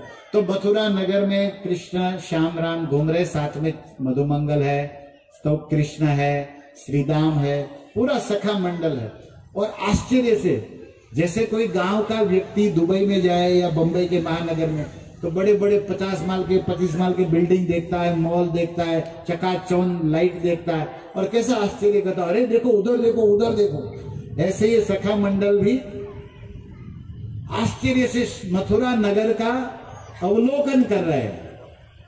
लेकिन भगवान श्री कृष्ण के लिए तो कोई आश्चर्य नहीं है, क्योंकि वो खुद ही आश्चर्य है। सर्व आश्चर्यमय अच्युत भागवत जी में आया है। इसने तो कोई चीज ऐसी नहीं है जो देखी ना हो, सुनी ना हो। लेकिन अभी बाल कृष्ण प्रभु सखा के साथ साक्ष्य रस आस्वादन के लिए वो भी मधुमंगल को या श्रीदाम को इधर, हाँ भैया पहली बार देख रहा हूँ, बहुत सुंदर है। ऐसे भगवान भी ड्रामा लीला कर रहे हैं, लीलाधारी है। सखाओं को रस देने के लिए। लेकिन उसी समय क्या हुआ, शुकदेव जी कहते हैं प्रासाद शिखरारूढ़ा प्रीत्या फुल्ल मुखाम्बुजा अव्यवर्षन् सोमनस्ये प्रमदा बलकेशवो। प्रासाद, प्रासाद मतलब पूर्व में वर्णन हुआ है कि प्योर गोल्ड, सोने के और मणि लगे हुए, सुवर्ण कलश लगे हुए बड़े बड़े महल थे मथुरा में, जिसको संस्कृत में प्रासाद कहा जाता है। और प्रासाद शिखर आरूढ़ा, और उस बड़े बड़े महल की बालकनी में, अटारियों में या महल के टेरेस में, शिखर पे आरूढ़ा वहां पर खड़ी थी। कौन खड़ी थी? मुखाम्बुजा प्रीतिफुल्ला, जिनके सुंदर मुख थे, ऐसी मथुरा की सुंदर स्त्रियां, नारियां खड़ी, और वे सब खड़े खड़े कृष्ण को देख रहे। अब कृष्ण चल रहे हैं तो कुछ सखियां उस महल से उस महल, टेरेस से उस टेरेस में जा रही है, कुछ बालकनी से उस बालकनी में जा रही है, क्योंकि रोड पर नीचे बड़े बड़े पंडे हैं, बड़े बड़े लोग हैं, बड़ी बड़ी दुकानें हैं, तो समाज में स्त्रियों को खुलेआम सब सुविधा सबको नहीं होती। तो अपनी बालकनी में, अपनी बाहरी अटारियों में, अपनी टेरेस में, महल में चढ़ के कृष्ण को देख रही है। प्रासाद शिखर आरूढ़। तो आपको ज्ञान, सुखदेव जी कह रहे हैं कि सोने के महल थे, उसमें मणि लगे थे, प्योर सुवर्ण कलश थे, और उसमें सुंदर सुंदर मथुरा शहर की, भगवान की, क्योंकि सब यादव है और मथुरा भी दिव्य धाम है, और वहां की जो प्रजा है वो भी कोई सामान्य तो नहीं है, वो शुद्ध पवित्र आत्माएं, सिद्ध सब लीला में जिसको प्रवेश मिला है। तो ये सब उनको देख रहे हैं, और देखते हुए कहते प्रीत्या, कैसे देख रहे हैं? प्रीति से, प्रेम पूर्वक देख रहे हैं। और देखते हुए सुखदेव जी ने एक बहुत सुंदर बात लिखी है, उत्फुल्ला मुखाम्बुजा, कृष्ण को देख के इन सबके चेहरे खिल गए। जैसे सूर्य उदय होते ही कमल खिल जाता है, चंद्रमा का उदय होते ही कुमुदनी खिल जाती है, ऐसे ही कृष्ण चंद्र को देखकर सारी मथुरा नारियों के मुखड़े प्रीतिफुल्ला खिल गए और प्रेम से देखने लगी सारी स्त्रियां, और अपना सारा काम धाम छोड़ के, एक और कोई काम नहीं, बस कृष्ण को देखना है। जैसे आपको याद कराऊं तो रामायण में भी यही हुआ था। कृष्णा और राम और लखन निकले तो राम गोस्वामी जी ने रामायण में लिखा है, धाये धाम काम सब त्यागी, मनहु रंक निधि लूटन लागी। जैसे भिखारी आदमी को सोना खजाना मिल जाए और लूटने लगे, ऐसे ही सारे मिथिला की स्त्रियां धाये धाम काम सब त्यागी। यहां पर भी वर्णन सुखदेव जी ने किया कि सारा, जैसे कोई दूध निकाल रही थी, कोई पति को खाना खिला रही थी, कोई बच्चों को सुला रही थी, कोई खाना बना रही थी, और किसी की तो शादी हो रही थी, मंडप से उठ के भागी, दूल्हा बोला मेरे फेरे बाकी है, बोले मर तू फेरे करते रहे, मेरा असली दूल्हा आ गया। सनातन गोस्वामी ने लिखा है कि कुछ तो फेरे से उठ के भागी, वो ब्राह्मण भी देख रहा था, अरे भाई मेरे मंत्र तो पूरा पड़े, मंत्र छोड़ो, जिसके लिए मंत्र जपते खुद आ गया है, तो मंत्र क्या करना है। लेकिन एक बात देखो, विद्वान कोई भी बोलते हैं ना, उसके ऊपर विचार होना चाहिए। गोस्वामी ने वहां लिखा धाये, धाये मतलब दौड़ी, धाम मतलब घर छोड़ के, और फिर लिखा काम। तो देखो, आप पहले घर से काम छोड़ोगे फिर घर छोड़ोगे, लेकिन यहां उल्टा लिखा, पहले घर छोड़ा फिर काम छोड़ा। इसका मतलब क्या है? मतलब कोई गोपियां हार बना रही थी अपने घर में देवता के लिए या पति के लिए, ये काम कर रही थी बराबर, लेकिन पहले घर छोड़ा, मतलब हार लिए आ गई बाहर, और बाहर जाके काम भी छोड़ा। पहले धाम छोड़ा, मतलब इतनी जल्दी थी। जैसे हमारे रसिक मुरारी के विषय में वर्णन है कि जिसको पायल मिली थी राधा श्याम सुंदर को जिसने प्रकट किया, ऐसे श्यामानंद प्रभु ने खत में भेजा कि रसिक मुरारी एक काम आया है, तुम आ जाओ। अब वो खत लेकर 10 गौ मतलब कोस, 10 कोस मतलब कितना 25-30 किलोमीटर दूर वो रहते थे रसिक मुरारी। तो गुरुजी श्यामानंद ने कहा, खत लेकर एक चेलक सेवक को भेजा। अब उस समय रसिक मुरारी खाना खा रहे थे, प्रसाद ले रहे, और वो सेवक आके पत्र पढ़ा के आपके गुरु श्यामानंद जी ने कहा है कि आपका काम है। वो कवल हाथ में था, ऐसे ही मुंह में डालने जा रहे, वो पड़ा, पढ़ते ही ना हाथ धोने रहे न कवल छोड़े, ऐसे ही झूठे मुंह खड़े खड़े भागते दौड़ते श्यामानंद प्रभु के सामने खड़े हो गए। इसको कहते गुरु मुख पद्म वाक्य। हम लोग खाली गाते हैं, हम लोग तो पत्नी मुख पद्म वाक्य, चित्ते क्रिया एक, या बॉस मुख पद्म वाक्य। गाने के लिए गुरु मुख है, लेकिन करने के लिए कुछ और वाक्य है। लेकिन ये परंपरा की कथा सुनो, देखो भाई। और श्यामानंद प्रभु ने देखा, वो समझ गए, बोले झूठा मुंह तो तू आना, क्योंकि झूठे मुंह यात्रा करना एक अशुभ माना जाता है। आप नीति पढ़ती है ना, लेकिन जहां प्रीति की उफान हो वहां नीति का सेतु कहां रहेगा। प्रीति की जहां बाढ़ आती है वहां सब नीति बीती बहा ले जाती है प्रभु जी। तो भगवान में प्रीति और संसार में नीति, ये है जीने की रीति। लेकिन हम लोग है भीति, भय में है हम लोग, ये सब प्रास है। भगवान से प्रीति से रहना है, भक्ति में प्रीति चाहिए, संसार में नीति से रहो, लेकिन प्रीति टॉप मोस्ट, सर्वोपरि है। जीने की यही रीति है। लेकिन हम लोग तो रीति भी नहीं है, ना नीति है, ना प्रीति है, केवल भीति है बस। बच्चों का क्या होगा, बिजनेस का, सब जगह भय, द्वितीय विनिवेश। इसलिए भज मुरे मन अभय चरणारविंद। और क्या करे, क्योंकि यहां तो भीति ही भीति है।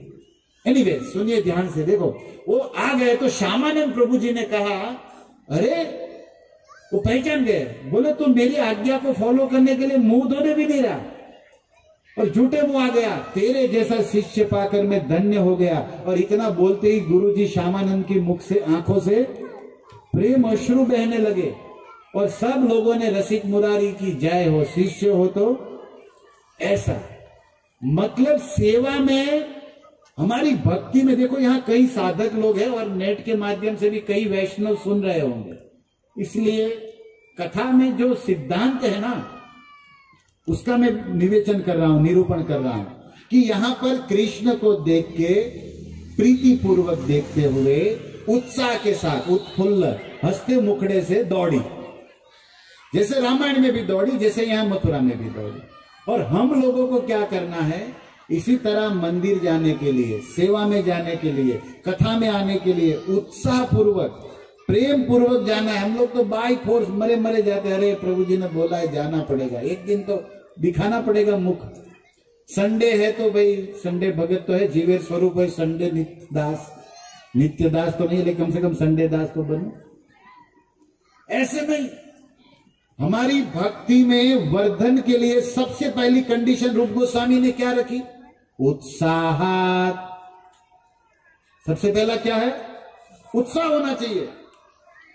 कोई भी चाहे सेवा करो या साधना करो, उसका प्राण है ना, वो उत्साह है प्रभु। उत्साह शब्द समझ गए, उत्साह। वाल्मीकि रामायण में लखन जी ने एक श्लोक कहा है प्रभु जी। लक्ष्मण जी कहते हैं, युद्ध का जब चर्चा हो रहा था तो लक्ष्मण जी ने कहा, उत्साहो बलवान आर्य नास्ति उत्साहात् परम बल। हे आर्य, उत्साह परम बल, सबसे बड़ा बल क्या है मनुष्य का, उत्साह। उत्साह परम बलम नास्ति, उत्साह से बल बढ़ के और कोई बल नहीं है। क्यों, वो कहते हैं कि सो उत्साहस्य ही सर्वस्य, उत्साह ही हमारा सर्वस्व है, क्योंकि न किंचित अपि दुर्लभ। अगर आपके पास उत्साह है ना तो कोई भी वस्तु दुर्लभ नहीं है आपके पास, सब मिलेगा। सबसे पहला क्या चाहिए, उत्साह। एक वाक्य में कहा जाए, जिस भक्त के जीवन में, सेवा में, साधना में उत्साह है, उसके लिए रोज उत्सव है। हमारा ये साल में 5 दिन उत्सव करना हमारा लक्ष्य नहीं है। ये हरे कृष्ण फेस्टिवल जो हम आयोजन करते हैं एवरी ईयर 4 days 5 days बस। लेकिन इसका सार संदेश क्या है, every day is a festival. आपके जीवन का प्रत्येक दिन उत्सव बन जाए, ऐसी कुछ सीख के जाना है यहां। और जिसके जीवन में उत्साह है ना, उसके लिए रोज उत्सव है। और ऐसा उत्साह वाला व्यक्ति उत्सव कर सकता है और दूसरे के जीवन में भी उत्सव और उत्साह ला सकता है। हम लोग तो माला अभी हाथ में लिए नहीं, कभी कभी भक्त लोग माला लेते हैं ना, माला में राम राम। अब बताओ, माला बेचारी रोती है कि किसके हाथ में पड़ गई मैं, पहले से ही बगासा खा रहे हैं। और लोग बोलते भी भक्त अभी तो मेरी 16 बाकी है, तो तेरी तो करेंगे नहीं तो बाकी ही रहेगा ना। हम लोग माला करे थे, सेवा करे, कोई उत्साह नहीं। कभी कभी तो भक्त लोग इतना निरुत्साही माला करते, उसको देख के 10-25 लोग माला करना बंद कर देंगे कि ऐसा ही है क्या सर। क्योंकि हम लोग कोई उत्साह नहीं, मरे मरे करते। तो जो नए लोग हैं वही देखते ना कि अरे आदमी है, आदमी इतना परेशान है, तो मैं इसको लेके कैसे सुखी हो सकता हूं। राइट कि नहीं प्रभु जी, बताओ। मैं आपसे निवेदन करता हूं कि जैसे प्रसाद का बेल बजता है और महाप्रसाद गोविंद में जैसे आपका उत्साह होता है, कम से कम इतना तो लाओ माला में। उसमें तो हमारा उत्साह होता है, उसमें तो हम जाग जाते किधर है प्रसाद। तो कम से कम ये भी प्रसाद है, भगवत कथा भी प्रसाद है ना, हरि नाम भी प्रसाद है। तो कम से कम जो महाप्रसाद उसमें तो उत्साह दिखाते, ये भी अच्छा है, दिखाना चाहिए, ये भी भक्ति है, हम कोई बुराई नहीं कर रहे। लेकिन ये इतना वाला उत्साह कम से कम माला में भी ला दिया जाए, क्योंकि उत्साह षड्वीर भक्ति प्रसिद्धति। आपकी भक्ति देखो, इन सखियों का उत्साह देखो, अपना काम हाथ में और दौड़ गई, घर पहले छोड़ा। किसी भक्त को कहा जाए कि जाओ प्रभु जी ये लेके आओ, आधे घंटे बाद उसको देखता है तो कहते अब आ गए, बोले अभी तो चप्पल ढूंढ रहा, ले बताओ अभी तो यही पड़ा है। ऐसा आदमी क्या कल्याण करेगा अपना या मंदिर का। हमको लगता है काम कर गया, तो बोले नहीं अभी तो मैं गया ही नहीं। और चप्पल ढूंढने के बहाने वो भक्त सेवा पास करना चाहता है। जिसको बोला है कि तुम ये लेके आओ, दूसरा ढूंढता है कि किसको बोलूं कि तुम लेके आओ। पास ही चलता रहता है, काम होता नहीं। इसलिए भक्तों, आप हमको आशीर्वाद दो कि मैं उत्साह से कुछ सेवा साधना प्रभुपाद की, चैतन्य महाप्रभु के मिशन में करूं। इसी के लिए बोल रहा हूं, मैं भी इसी में फंसा हूं। लेकिन आप भक्तों के सामने निवेदन होगा तो आपके आशीर्वाद से कुछ तो काम। एकाकी अमार नहीं पायो बल, बुद्धि है, ज्ञान है, करना है, पता है, लेकिन बल नहीं है। लेकिन तुम्ही कृपा करी, श्रद्धा बिंदु दिया। आप वैष्णव लोग कृपा करेंगे, आशीर्वाद करेंगे, तभी तो काम बनेगा। कई भक्तों के गले में माला सुबह से लेकर दिन भर टंगी रहती, उनके अंदर हाथ ही नहीं जाता, टाइम ही नहीं। हाथ जाता है तो मुंह कहीं और बात बोलता है, और तब तक फोन आ जाता है। क्या क्या उठपटांग लीलाएं हम लोग करते रहते हैं। अच्छा है भगवान सब सहते हैं। हमारी तरह होते तो कब के आके नीचे आके रजत को बाद में मारते, पहले तो हमारा ही उद्धार कर देते। लेकिन ठाकुर जी करुणा सिंधु है, इसलिए काम चल रहा है। लेकिन उनकी करुणा तो खत्म होने वाली नहीं है, और ना तो हमारी आलस खत्म होने वाली है। क्या करेंगे। इसलिए प्लीज ये सारी देखो बातें, लीला तो लीला है, लेकिन इसमें कितना ये देखिए सखिया, सारे प्रीत्या। जैसे गीता में भगवान ने क्या कहा 10वें अध्याय में चतुश्लोकी में, भजता माम प्रीति पूर्वक। भजता माम, आप माला करो, सेवा करो, प्रेम से करो। ओके, हरे कृष्णा कृष्णा हरे हरे राम राम राम हरे। तो उत्साह के साथ हमने जो यहाँ मैसेज दिया है कि संकल्प, अगर उत्साह आपका है ना भक्तों, कोई भी बात आप उत्साह से करते हो, निश्चय करके, और थोड़ा सा विश्वास, कॉन्फिडेंस के साथ, 50% तो विजय आपकी उसी से। आज आप देखिए पूरी दुनिया में, मैं एक रियलाइज कर रहा हूं, आप लोग भी करते होंगे, नेगेटिविटी का एक पूरा माहौल बन रहा है। अब कोई भी काम, प्रोजेक्ट, कुछ भी, उसमें सबसे पहले विचार कौन से आते हैं? नेगेटिविटी ज्यादा होगा कि नहीं, क्या होगा, क्यों। हम लोग जो पहले छोटे थे, नेगेटिविटी क्या चीज है, कि चिड़िया का नाम है पता ही नहीं था, बोलो बिंदास जो भी है। लेकिन अभी ये जो पूरा मीडिया या पूरा ये जो चल दिया है, गूगल फूगल जो भी, उसमें हम लोग को ज्यादा से ज्यादा नेगेटिविटी भर दिया है।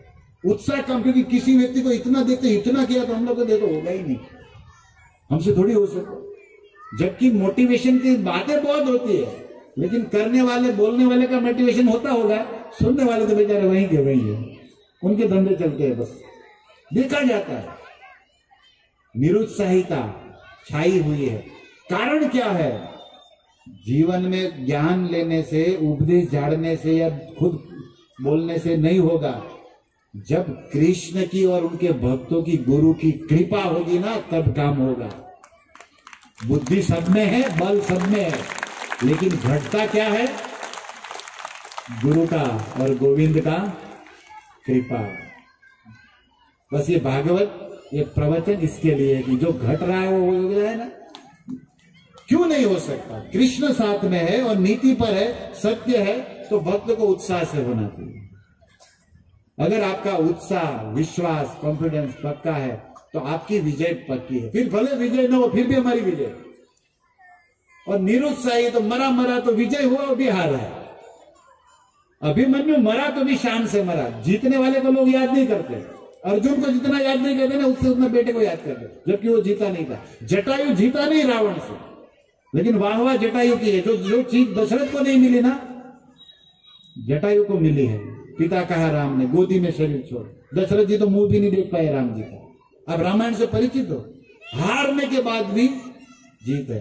डर के आगे जीते हुए ये असली यहां बात है। वो लोग तो फालतू में बताए, ऊपर से कूदता है और लेके आता है थम्स अप या कोई बोतल, डर के आगे जीते, मार देगा किसी को, नकल करेगा कोई, तो सब बकवास फेंकते रहते। वास्तविकता क्या है?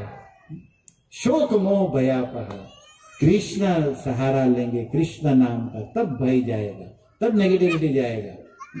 कृष्ण की कृपा के बिना काम होने वाला नहीं।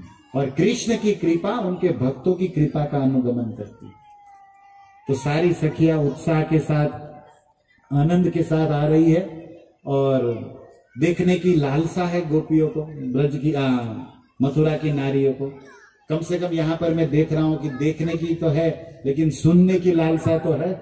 इसलिए तो आप लोग समय निकाल के यहां आए हो।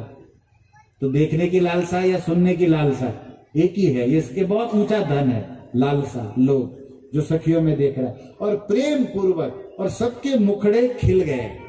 किसको देखा? बल केशवो, कलुआ को देखा और बलुआ को देखा। ये माता यशोदा कलुआ बोल रहे, कलुआ कलेवा लिया का? मैया मोए जरूरत नहीं। ए बलवा, कलुआ हमारा सुनता नहीं, तू ले जा। तो आप जिसको कृष्ण बलराम कहते हैं ना, उसको, गोविंद को, उस दाऊ को गोकुल में क्या बुलाया जाता था? कलुआ और बलुआ। ये दोनों ने ही कमाल किया है। कलुआ बलुआ की, कृष्ण बलराम की। तो इन बल केशवों, इन दोनों को देख के प्रेम से, आनंद से, आकाश से वो क्या करने लगी? अभ्यवर्षन सौमनस्य। सुखदेव जी मानो वहीं खड़े थे, देख रहे थे, तो निरूपण कर रहे, शब्दों से हमें दर्शन करा रहे हैं। सुखदेव जी ने जो नैनों से लीला का दर्शन किया, संत सदैव हृदयेषु विलोकयन्ति। और ऐसे वैष्णव गुरु मुख से जब कथा बोलता है तो हमें शब्दों से दर्शन कराता है, और उसमें हमारी श्रद्धा हो तो हमें भी फिर नैनों से दर्शन भविष्य में हो जाता है कृपा से। तो अभ्यवर्षण सुमन से, सारी जो ये मथुरा की स्त्रियां थी वो अभ्यवर्षण करने लगी, पुष्प बरसाने लगी। देखो यहां भागवत के शब्दों पर विचार करिए। पुष्प नहीं कहा, अभ्यवर्षण, वर्षण करने लगी। अभिवर्षण मतलब निकट से, अभी मतलब कोई लोग सखिया जो अटारी जिसकी पहले माली पे जो पास में आके डालती थी ऐसा फूल, मतलब लाज शर्म थोड़ा, जिसने छोड़ना था छोड़ दिया, कुछ नहीं छोड़ पाई, कुछ छोड़ पाई। बोले ऐसा मौका फिर मिले ना मिले, फिर ये रात हो ना हो। प्रमदा शब्द पर ये सबोधनी में वल्लभाचार्य ने लिखा है, लेकिन यहां पर श्लोकों का गहरा चिंतन करने वाले आप लोग कम हो, इसलिए थोड़ा मोटा मोटी कथा ही करते रहेंगे। लेकिन भागवत के शब्दों में, गागर में सागर, बड़े बड़े भाव, अर्थ छुपे हुए हैं। सुमनस्य वर्षा करने लगी, इसका एक अर्थ यह है कि सुमन का एक अर्थ होता है पुष्प, लेकिन सुमन का एक अर्थ है सुंदर मन। तो मानो पुष्पों की वर्षा के बहाने ये स्त्रियां अपना सुंदर मन अर्पण कर रही थी कृष्ण को। मयि व मन आदस्व मयि बुद्धि निवेश। भगवान को मन चाहिए ना, मानते ही है। तो ये गोपियां सुमन वर्षा कर रही थी, पुष्प वर्षा। बाह्य अर्थ ये है, लेकिन अंदर का अर्थ क्या है कि अपना सुंदर मन कृष्ण को अर्पण कर रही थी। सुंदर मन किसे कहते हैं? घर गृह विषय आसक्ति शून्य मन, सनातन गोस्वामी को। सुंदर मन तो सबके पास है, लेकिन वो सुंदर कब माना जाएगा? वो मन जिस मन में संसार की कामना वासना भोगने की इच्छा न हो, ऐसा निर्मल मन, शुद्ध मन, उसको कहते हैं सुंदर मन। तो ये जो जितनी भी मथुरा की स्त्रियां थी, उनके मन में कोई संसार की भोग वासना, उनकी एक ही वासना थी, कृष्ण हमारे हैं और हमें उनको सुखी करना है, हमें उनकी भक्ति सेवा करनी है। इति मति रूप कल्पिता वितृष्णा, जैसे लास्ट टाइम हमने सुनाया था, भीष्म कहते हैं कि मेरी मति, हे कमल नयन द्वारिकाधीश, तुम्हें मैं अर्पण करता हूं, उपकल्पिता। लेकिन मति का विशेषण क्या है? वितृष्णा, जिसमें कोई भी तृष्णा न हो। तृष्णा मतलब कोई भी लालसा, लोकेशना, वित्तेषणा, पुत्रेषणा होती है ना, पुत्र धन मिल जाए, संपत्ति मिल जाए, नाम हो जाए, ये सब आसक्ति, ये सब वासना, ये सब कामना, ये मति का, मन का कलमश, दोष माना गया। और उससे जो शून्य हो उसे कहते हैं शुद्ध मति, उसे कहते हैं सुंदर मन। और ये लोग क्या करने लगी? बल केशव। अच्छा, बल केशव एक शब्द है, शब्द सुना ना, बल केशव। कृष्ण बलराम भी आ गए आपके कलम बोले में, बल और केशव। तो पहला नाम किसका रखा गया? बलराम का। मतलब ऐसा लग रहा है कि बलराम थोड़े से आगे चल रहे और कृष्णा पीछे चल रहे, या तो दोनों साथ में चल रहे, लेकिन बड़े का नाम, नीति है कि बड़े का नाम पहले लेना चाहिए। अब ये बोल रहे हैं कि बल केशव के, बलराम और केशव के ऊपर पुष्प वर्षण कर रही थी, लेकिन इसमें पता चलता है कि बलराम आगे है, और नहीं तो दोनों अगर साथ में है, एक दो कदम ही आगे, लेकिन अगर दोनों साथ में है तो बड़ा पहले है, इसलिए ले रही है। लेकिन इसका एक और अर्थ है कि भाई कृष्ण बलराम अपने हैं, उसके प्रति प्रेम है, देखना भी है, लेकिन हम नारी है, स्त्री का अपना मर्यादा होता है समाज में। दूसरा, कंस का राज्य है और कंस कृष्ण का शत्रु है, ये भी पता है। और हम कृष्ण के ऊपर पुष्प वर्षा स्वागत करेगी तो कंस हमारा पानी कट कर देगा। पानी नहीं था ना ये 2 दिन तक करता। ओके, जो भी सरकार मतलब विपरीत होगा तो कुछ तो गड़बड़ करेगी ना प्रभु जी। ये तो गलती से करना नहीं था, लेकिन होता रहता है। मैं ये कह रहा हूं कि राशन पानी बंद कर देगा कंस। अगर कृष्ण का स्वागत पूजा सत्कार करेंगे तो इन स्त्रियों के मन में भय था कि अगर कृष्ण प्रेम है, देखना है, पुष्प वर्षा पूजा भी करनी है, लेकिन लाज शर्म थी समाज की। दूसरा भय था कि कंस को पता चलेगा तो हमारे पति का दुकान भी बंद करा देंगे, टैक्स मांगेंगे, राशन पानी बंद होगा। लेकिन बल आगे है, मतलब बलराम, दाऊ दादा अगर साथ में है तो चिंता नहीं है, क्योंकि बलाधिक्यम बलम विदु। याद करिए प्रभु जी भागवत के उस प्रसंग को जब गर्गाचार्य गोकुल में कृष्ण बलराम का नाम रखने आए थे, और गौशाला में गर्गाचार्य जो यदुवंशी यादवों के पुरोहित कौन है? गर्गाचार्य। आप लोग के पुरोहित कौन है? मूल गर्गाचार्य। ओके प्रभु जी, जो त्रिकाल ज्ञानी है। और वसुदेव जी ने कारागृह में कहा था कि मेरा बेटा मैं रात में छोड़ के आया गोकुल, तो हे गर्गाचार्य आप नाम रखने जाओ। तो गर्गाचार्य वसुदेव के कहने से गोकुल में आए। अब नंद बाबा ने बड़ा स्वागत किया, क्योंकि गर्गाचार्य की महिमा मंडित जानते थे वो। तो गर्गाचार्य ने कहा कि मैं आया हूं, आपका स्वागत से प्रसन्न हूं। नंद बाबा ने कहा प्रभु भगवान की कृपा से हमारे यहाँ लाला भैया है, अब नाम रख दो। गर्गाचार्य बोले इसी के लिए तो आया हूं। जैसे हम लोग प्रसाद के लिए जाए और कोई कहे प्रभु जी प्रसाद लीजिए, तो इसी के लिए तो आए थे, काम बन जाए। ऐसे हो गया इनका भी। तब बोले इसके लिए बड़ा उत्सव करूंगा। नंद बाबा तो उदार दिल वाले ना, कंजूस नहीं है। बोले बढ़िया फेस्टिवल करूंगा, भोज भंडारा होगा। गर्गाचार्य ने कहा नो, अगर कंस को पता चल जाएगा तो लफड़ा हो जाएगा, इसलिए चुप चुप भिक्षा लेनी है, चुप चुप गौशाला में। किसी को पता नहीं चले, ताकि कंस के सैनिक आकर गोकुल में परेशान न हो। अब हुआ क्या, रोहिणी माता ने दाऊ दादा को गोद में लिया और दाऊ दादा का शरीर पूनम के चांद, दूध के फैन जैसा गोरा गोरा एकदम, और हमारा ये काला बादल,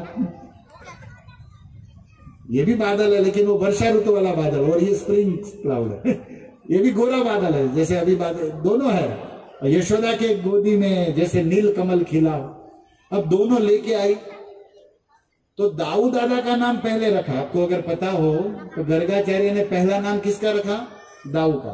बोले अयम ही रोहिणी तनय, ये जो रोहिणी का बेटा है उसका नाम मैं बल रखता हूं। पहला नाम क्या रखा, और बल क्यों रखा, तो गर्गाचार्य ने कहा कि बल अधिक्यम, इस पूरे विश्व ब्रह्मांड में इसके समान किसी के पास बल नहीं है, बलवानों में ये सबसे श्रेष्ठ है। इसलिए हे नंद बाबा, ये रोहिणी के बेटे का नाम मैं बल रखता हूं।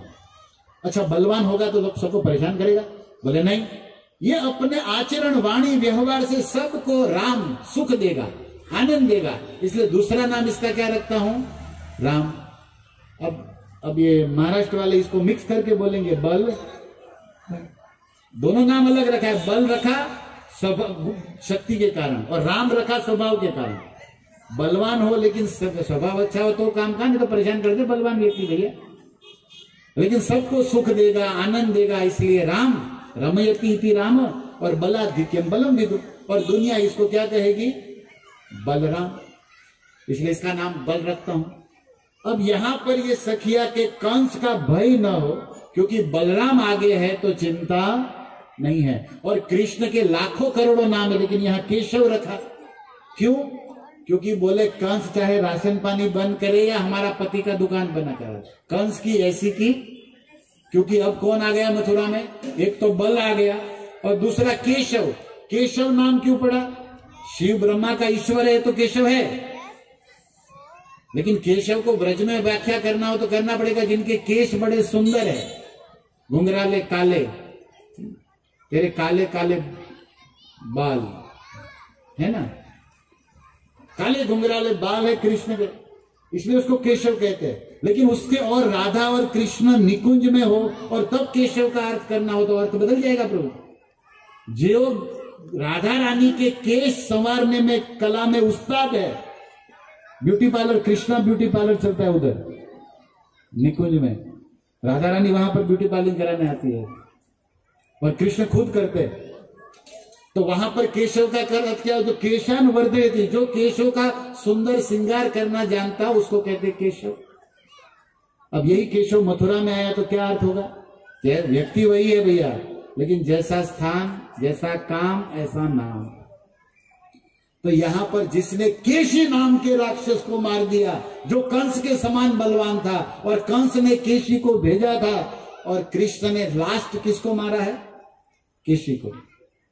ये एंडिंग जो है ना, पहला पूतना माता जी और लास्ट में केशी प्रभु जी। आपको याद होना चाहिए कि फर्स्ट है ए टू जेड कौन कौन है, ये केस लोग। तो लास्ट में व्योमासुर और केशी दोनों को मारा लास्ट में भगवान ने। लास्ट के असुरों में इन 2-3 का नाम आता है भागवत जी में। और फिर अक्रूर जी आ गए तो फिर प्रोग्राम बंद हो गया, फिर होलसेल में काम लेना था। ये तो रिटेल दुकान बंद हो गया, अभी महाभारत में होलसेल खोलेंगे भगवान, विनाशाय च दुष्कृता, क्योंकि कैसे काम बने, रिटेल में काम नहीं बनता है जल्दी। तो भगवान की मधुर लीला है। एनीवे, जो केशी नाम, जो कंस के समान बलवान था, देवताओं को परेशान करता था, वो घोड़े रूप में जब पृथ्वी पे चलता था, पृथ्वी पे भूकंप होता था, उनके बालों के झटकार से बादल हिल जाते थे, और ऐसे विशाल राक्षस को बायां हाथ मुंह में डाल के फटी हुई ककड़ी फट जाए ऐसे फाड़ दिया। तो ऐसा केशव आया है, तो कंस की तो ऐसी की तैसी सखिया पुष्प बरसाओ। ठाकुर जी का पुष्प अभिषेक हो गया। बोलो कृष्ण बलराम की। आपको भी भगवान ने मौका दिया है, परसों आपके शहर में यही कृष्ण बलराम रथ पर सवार होकर निकलेंगे, आप भी इसके ऊपर पुष्प वर्षण कर सकते हो। लेकिन हमारी कथा का, इसका सार इस श्लोक का यह है कि हमें हमारा सुंदर मन अर्पण करना, दिया क्या दिखाना, दिल दे देना है इस गोविंद को। हम लोग तो दिया घुमाने में रह गए, दिल तो किसी और को दिया, और इसलिए रो रहे। कई बार मैं युवाओं को मिलता हूँ, हमारा एक कॉलेज का मित्र था, वो भी एक बार बोल रहा था, रो रहा था। मैंने कहा क्या हुआ? बोले मेरा दिल तोड़ दिया। मैं बोला कौन तोड़ दिया? बोले वो एक थी जिसने मेरा दिल तोड़ दिया। तो मैंने उसको कहा तू साला उसको दिल दिया क्यों? तूने उसको दिया तब तोड़ा ना? बोले हाँ। मैं बोला दिल किसको देना चाहिए तुमको मालूम है? जिसने दिल बनाया, जिसने दिल को चलाया उसको दिल दो। अब आपके अंदर जो दिल है ना, हृदय, किसने बनाया? मोदी सरकार ने? किसने बनाया? डॉक्टर ने? मम्मी ने बनाया? मम्मी का तो पापा खा गए, तो क्या बनाएगी दिल? हमारे अंदर जो दिल है किसने बनाया? क्या उत्तर है? भगवान ने बनाया। और अभी ये दिल धबक रहा है, चल रहा है, कौन चला रहा है? तो भैया जिसने दिल बनाया, जिसने दिल चलाया, उस दामोदर को दिल देना चाहिए। तुम गलत आदमी को दिया इसलिए रो रहा है। अगर हमारे ठाकुर जी को दिल दिया होता तो जीवन में कभी रोने की नौबत नहीं है। इसलिए दिल देना हो तो इसको देना चाहिए। रुक्मणी ने, आपकी महाराष्ट्र की लड़की रुक्मणी ने दिल इसको दिया और ये आके दिल वाले दुल्हनिया ले गए। वो शिशुपाल बेचारा रोता रह गया। बराबर की नहीं प्रभु जी? कथा सत्य है कि झूठ? क्योंकि रुक्मणी ने महाराष्ट्र वालों को तो, किसी को जिसका आधार कार्ड महाराष्ट्र का बना है ना, उनको केवल कृष्ण को छोड़ के किसी को दिल देना ही नहीं चाहिए। नहीं तो रुक्मणी नाराज हो जाएगी, बोले मेरे पीछे नहीं चल रहे तुम लोग। आपकी रुक्मणी मैया जो लक्ष्मी का अवतार है, सबकी गुरु है, और सिखा के गई कि दिल देना है तो बंसी वाले को, सुदर्शन चक्र धारी को दे, इस यादव को देना चाहिए। महाराष्ट्र के गुजराती को प्रेम पत्र लिखी, बोलो। तो गुजरात में रहते थे ना, तो इनका आधार कार्ड गुजरात का था। प्रभु प्रेम करने लायक है तो गुजराती है, समझ लेना। हम भी गुजराती, इसलिए थोड़ा तो है हमको। तो रुक्मणी एकदम, क्योंकि वो जानती है कि इसको देना है, क्योंकि ये जीवन दाता है। आपका शरीर, जीवन, सब कुछ इसने दिया है, और आप इसको छोड़ के किसी और को दोगे तो रोगे कि नहीं? बताओ। और एक बात सुन लो कान खोल के, वास्तव में प्रेम करने लायक या प्रेम पहचानने लायक आपका, या प्रेम निभाने लायक इस पूरे ब्रह्मांड में कोई है ना, तो केवल राधा मदन मोहन है। इसलिए जीवन में अगर सुखी होना चाहते हो ना, तो इनको छोड़ के, शरीर किसी को दो, देना पड़ेगा, बॉस की नौकरी करनी पड़ेगी, लेकिन दिल तो इसको ही देना है। ओके? हमारा उल्टा है, हमारा शरीर मंदिर में सेवा करता है, दिल घर में पड़ा रहता है, बॉस गया कहाँ पे क्या क्या पड़ा रहता है। इसलिए थोड़ा बदल दो, जीने की कला सीख लो। रहना इधर है लेकिन हो जाना उधर का है। रहना व्यवहार संसार में, लेकिन दिल उधर होना चाहिए। हमारा उल्टा है, हम जाते मंदिर में है, सेवा में जाते, लेकिन दिल कहीं और है। तो जीवन में कभी रोना नहीं है आपको, तो चाहिए हरे कृष्णा कृष्णा कृष्णा हरे हरे राम राम, बोलो कृष्ण बोलो राम की। तो बल केशव, इसलिए बलराम को देख के इनको भी बल आ गया। जैसे हमें भी वैष्णव को देख के, गुरु को देख के क्या आ जाता है? भक्ति में बल आ जाता है। नायम आत्मा प्रवचन बल हीने न लभ्य, उपनिषद भी कहते हैं इस बात को। तो ये सारी मथुरा की स्त्रियां अपना सुंदर मन अर्पण करने लगी। बल केशव को देख के, उसके पास जाते हुए, उनका दर्शन करते हुए, पुष्पों के बहाने दिल अर्पण करते हुए, उनका मुखड़ा प्रसन्न चित्त से खिल गया और उनका नाम संकीर्तन कर रहे हैं। कृष्ण बलराम की, कृष्ण बलराम की, हरे कृष्णा कृष्णा कृष्णा हरे हरे। आपके कलम बोली वाले की घड़ियाल फास्ट है क्या? 10 क्यों बज जाता है? कोई चक्कर है क्या आप लोग का? मुझे लगता है काल भगवान के साथ आप लोग का कोई बनता होगा। मुझे लग रहा है मैंने अभी कथा चालू किया 15-20 मिनट, अभी देखो 10 बज गया। और हमें तो एडवर्टाइज में सुना है 10 बस, 10 का दम, तो 10 बस। तो आप लोगों को कहीं को बस पकड़नी होगी और प्रसाद लेना होगा, तो अभी ये धोबी को कल मारे कि आज मारे? चलो कल ही रखते हैं, आज तो अर्पण। क्योंकि आपके अंदर जो रजक आया है ना, अंदर पेट में भी एक धोबी आया है, उसको धोना है। महाप्रसाद से, नहीं तो आप लोग मुझे को धो दोगे। तो इसलिए मैं आप लोगों को कष्ट नहीं दूंगा, आपके पेट को भी कष्ट नहीं दूंगा, आपके दिमाग को 1-1.5 घंटा कष्ट दिया, लेकिन ऑपरेशन था अज्ञान गांठ खोलने के लिए। थोड़ा कष्ट होगा लेकिन बाद में बड़ा सुख मिलेगा, शांति मिलेगा। तो बहुत धन्यवाद, आप सभी प्रेम से भागवत यज्ञ में पधारते हैं।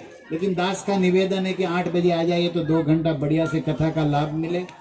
और 2 दिन और है तो मुझे नहीं लगता मैं क्या क्या कहूँ। धोबी को कल मारना था, आज भी बच गया, ये फंस गया, निकल गया, पक्का है आदमी। तो कृष्ण बलराम की लीला का वर्णन करने में समय चित्त आवेश में आ जाता है तो रह जाता है।